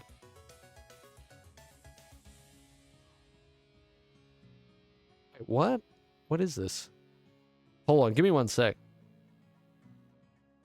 Why is the... Oh, I zoomed in? Did I? No, I didn't. Did I? I don't think I did. It got bigger? Nah. It's still on 200. Oh, I see. The tiers got bigger. Thank you, Jesus. Look, it's been over 3 hours. I'm not all there at this point. We're on the final 2 here. Let's wrap this up. Let's bring it home, okay? Yeti is a very, very strange character in Lego Batman. Do you even encounter this character in the game? I can barely even remember. Maybe you do in a snow level. I can barely remember. Very strange, dude. He's like Poison Ivy Goon, but he hasn't like I'm getting. I don't know. He stands above a little bit. I'm not sure what it is exactly. He has a more mysterious vibe that kind of like supersedes his creepy vibe. I think he goes into high aura. I don't know exactly where. There's such a lack of like things to go off with him. I can't even remember how he plays. Oh, is he not high aura? I think he's high aura just based off like strangeness. He's such an out of place character for this game. Like he doesn't suit being in the game very much at all, I don't think. Average? I think he's too unique for average. Yeah, he's like a cryptid in Lego Batman. It's very strange. He might go above Purple Catwoman for me. I love how Purple Catwoman is like, it's still Catwoman, but the color has brought her down so much. It almost doesn't make sense considering we said it's the same character, but Purple Catwoman's kind of got the shit end of the stick. It's kind of a shame, dude. Not above Scarecrow? Yeah, nah, not above Scarecrow. These two are kind of in the same category for me, honestly. It's mostly based on their look. They're just kind of strange looking among the rest, and I like that. Yeti, as a character in general, is very weird, though. You put it best when you said cryptid, I think. Alright, and here we are. Quite possibly, on the most important entry of the entire list, the Zookeeper. Oh, sorry, no, the Zoo Sweeper. I'll just put him here for now so we can see him. Zoo Sweeper is a very strange one for me, and I'm gonna have to get a counter on how many times I've said that this entire time, but it's just like, because aura is so hard to quantify, it's weird when I think when you see a character that almost doesn't do much, and if Catwoman wants to look good in purple, it needs to be like Ultimate Spider-Man Venom. Yeah, sure, I can see that, like with a purple accent, rather than just straight out, like, you know, going on pink, basically. I can see that. Thanks for the 100, dude. There's something, I think there's something too, like an average character that's, for one reason or another, you can't really put your finger on it, but he transcends their averageness. You know what I mean? I don't think I can put him in high. I think he's more or less an average Joe, but that's exactly right. Holy shit. He is in charge of the gorillas. Do with that what you want. That's true. That's true. Well, is he in charge? I mean, he's just the Zoo Sweeper. But there's something about that too. Like, what? You were employed just to sweep the zoo? You know something. Jack put it very well. He looks like he knows more than he lets on. Look at that smirk. I don't know, man. Like, there's a hyperbolic time chamber buried beneath the fucking giraffe exhibit or something. Like, he knows. He knows something he shouldn't, and he's keeping it to himself, but you better bet he knows. He's in charge of Man-Bat. I wouldn't go as far to say in charge. He works at the same place. To be honest, he's an average Joe he's a foil average Joe. He might be a holographic average Joe. Like, I'm feeling insane. We've been doing this for 3 hours and 12 minutes. I feel like I could put him in. I feel like I could put He's him so above goated at his job that he'll at this defend the zoo point. till his death. And look at that fucking hat. The hat's wild. The zookeeper garb is crazy. Thanks for the 100 there, Russ. Can I do this? Can I finish by doing this? What wars am I starting? What global conflict am I initiating here? I feel like this video might be the catalyst for something quite huge. Definitely like a shift in the world as we know it. Zoo Sweeper above Batgirl is so fucking insane. Average Joe tier is pretty unhinged when you really look at it. Commissioner Gordon in Average Joe is so funny. I stand by it. He's definitely got his most dad look in this game too, so he definitely scratches the average Joseph itch in terms of his look. It's just Zoo Sweeper next to Commissioner Gordon is so funny. Maybe to be sensible, we put him here, but I don't know. I'm kind of developing my own lore around Zoo Sweeper. I think that's a facet of his aura. He has this thing where you can kind of apply your own lore to him. He's very interesting in that way. He's like a blank canvas almost. The Zoo Sweeper knows things, and I wonder if he'll ever let on what truly goes on in that mind of his. Very mysterious fella. But yeah, that's about it. 3 hours and 14 minutes later, this is the LEGO Batman 1 character aura tier list. I cannot believe that took as long as it did, but there are 46 characters on this list. I know it doesn't look like it, but there are. Man, I mean, thanks for enduring that with me. This list really sucks. I completely disagree.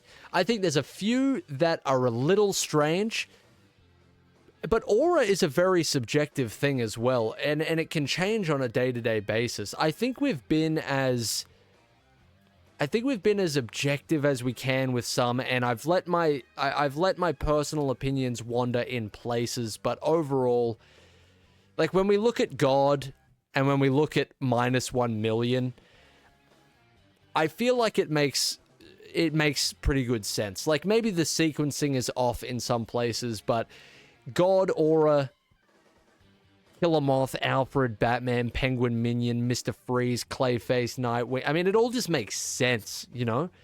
And -1 million, Mad Hatter, Poison Ivy Goon, and Robert at the very end. Maybe a few more could be thrown in there. I could almost see Clown Goon in there just because he's kind of pathetic to me. But, you know, it's good. I'm liking it. I'm very happy with it. Thank you for this stream. It was probably one of the most fun I've caught. I have a lot of nostalgia for LEGO Batman 1, and the amount of time and care you put into it shows genuine dedication. You are a very talented, devoted streamer, and it really shows you lead a great community, and I'm glad to be a part of it. Oh my goodness, dude. That is... I just received so many compliments I don't even know how to handle. Thank you, Medium Rare. Appreciate you, fella. Thank you for the 100 bits, but thanks for saying that. I appreciate it. Holy. Thanks. Thank you. Appreciate it, man. Thank you. That's very sweet. All right, I think that's a good note to end off on here. Thank you for joining me on day 200. Very, very late stream for most of the regulars here, I think. I'm very sorry if this destroyed your sleeping pattern. But I appreciate you being here. I will share this list. I'll share a link to this list. You'll be able to do one of your own. Just wanted to say congrats for 200 streams. These have been the only streams I actually engage with. You are amazing. Eyezayar 1 gold, Eyezayar 1 gold, share 100. Thanks a lot, man. Flex those golds, dude. Hey, thanks for the 100 bits as well, man. All right. Yeah, thank you, everybody. Day 200. Pretty crazy. Oh, Medium Rare, thank you. Also, I want to specify that I am not the other Medium Rare. I accidentally stole his name, and I don't want him to lose credit because he's an amazing supporter too. He is. We love our Medium Rares. No, yeah, I understood. That's all good. That's all good. Maybe I call you Sewer Rat. It just doesn't feel nice enough at this point. But yeah, thanks everybody. Day 200, we're going to keep going. I'm enjoying this. This is not a chore for me. I really enjoy streaming. And more than I ever have previously, for sure. And yeah, it just gives me like an opportunity to... I mean, I'm recording stuff that I never would have recorded before. Like, I can't really see myself ever doing something like this unless I was streaming. So, and I do plan on making this into some sort of video at some point. So it's just letting me do a bunch of different stuff. Really awesome to have a bunch of people turn up for it. It's very sweet. Thank you very much. And if you are here from the YouTube and you haven't heard me speak about it at all, there are lots of videos in the works. Don't worry, I'm not abandoning the YouTube realm completely. But yeah, it's a lot of fun. So thank you for joining me for 200 days. Pretty wild. And that's about it. Thanks, everybody. Have a good rest of your day. Thanks for joining me. If you came from the community post, thank you for that as well. I appreciate it. Thank you again to Line. We couldn't do it without you. You have been the highlight of my year through ups and downs. Thank you deeply. Hell yeah, Lemons. That's good to hear, man. I hope stuff gets better for you. Thank you for the 100 bits, dude. All right, cool. Thank you, everybody. I'll see you tomorrow for day 201. That's when the real celebration starts. That's where things get particularly wacky. All right, cheers, everybody. See you later. Goodbye. Have a good rest of your day. Thanks for joining me for 200 days. Big stuff. All right, that's it. Cheers, everyone. Goodbye. Thank you for the 5 bits, Blue Bat. Thank you very much. Goodbye.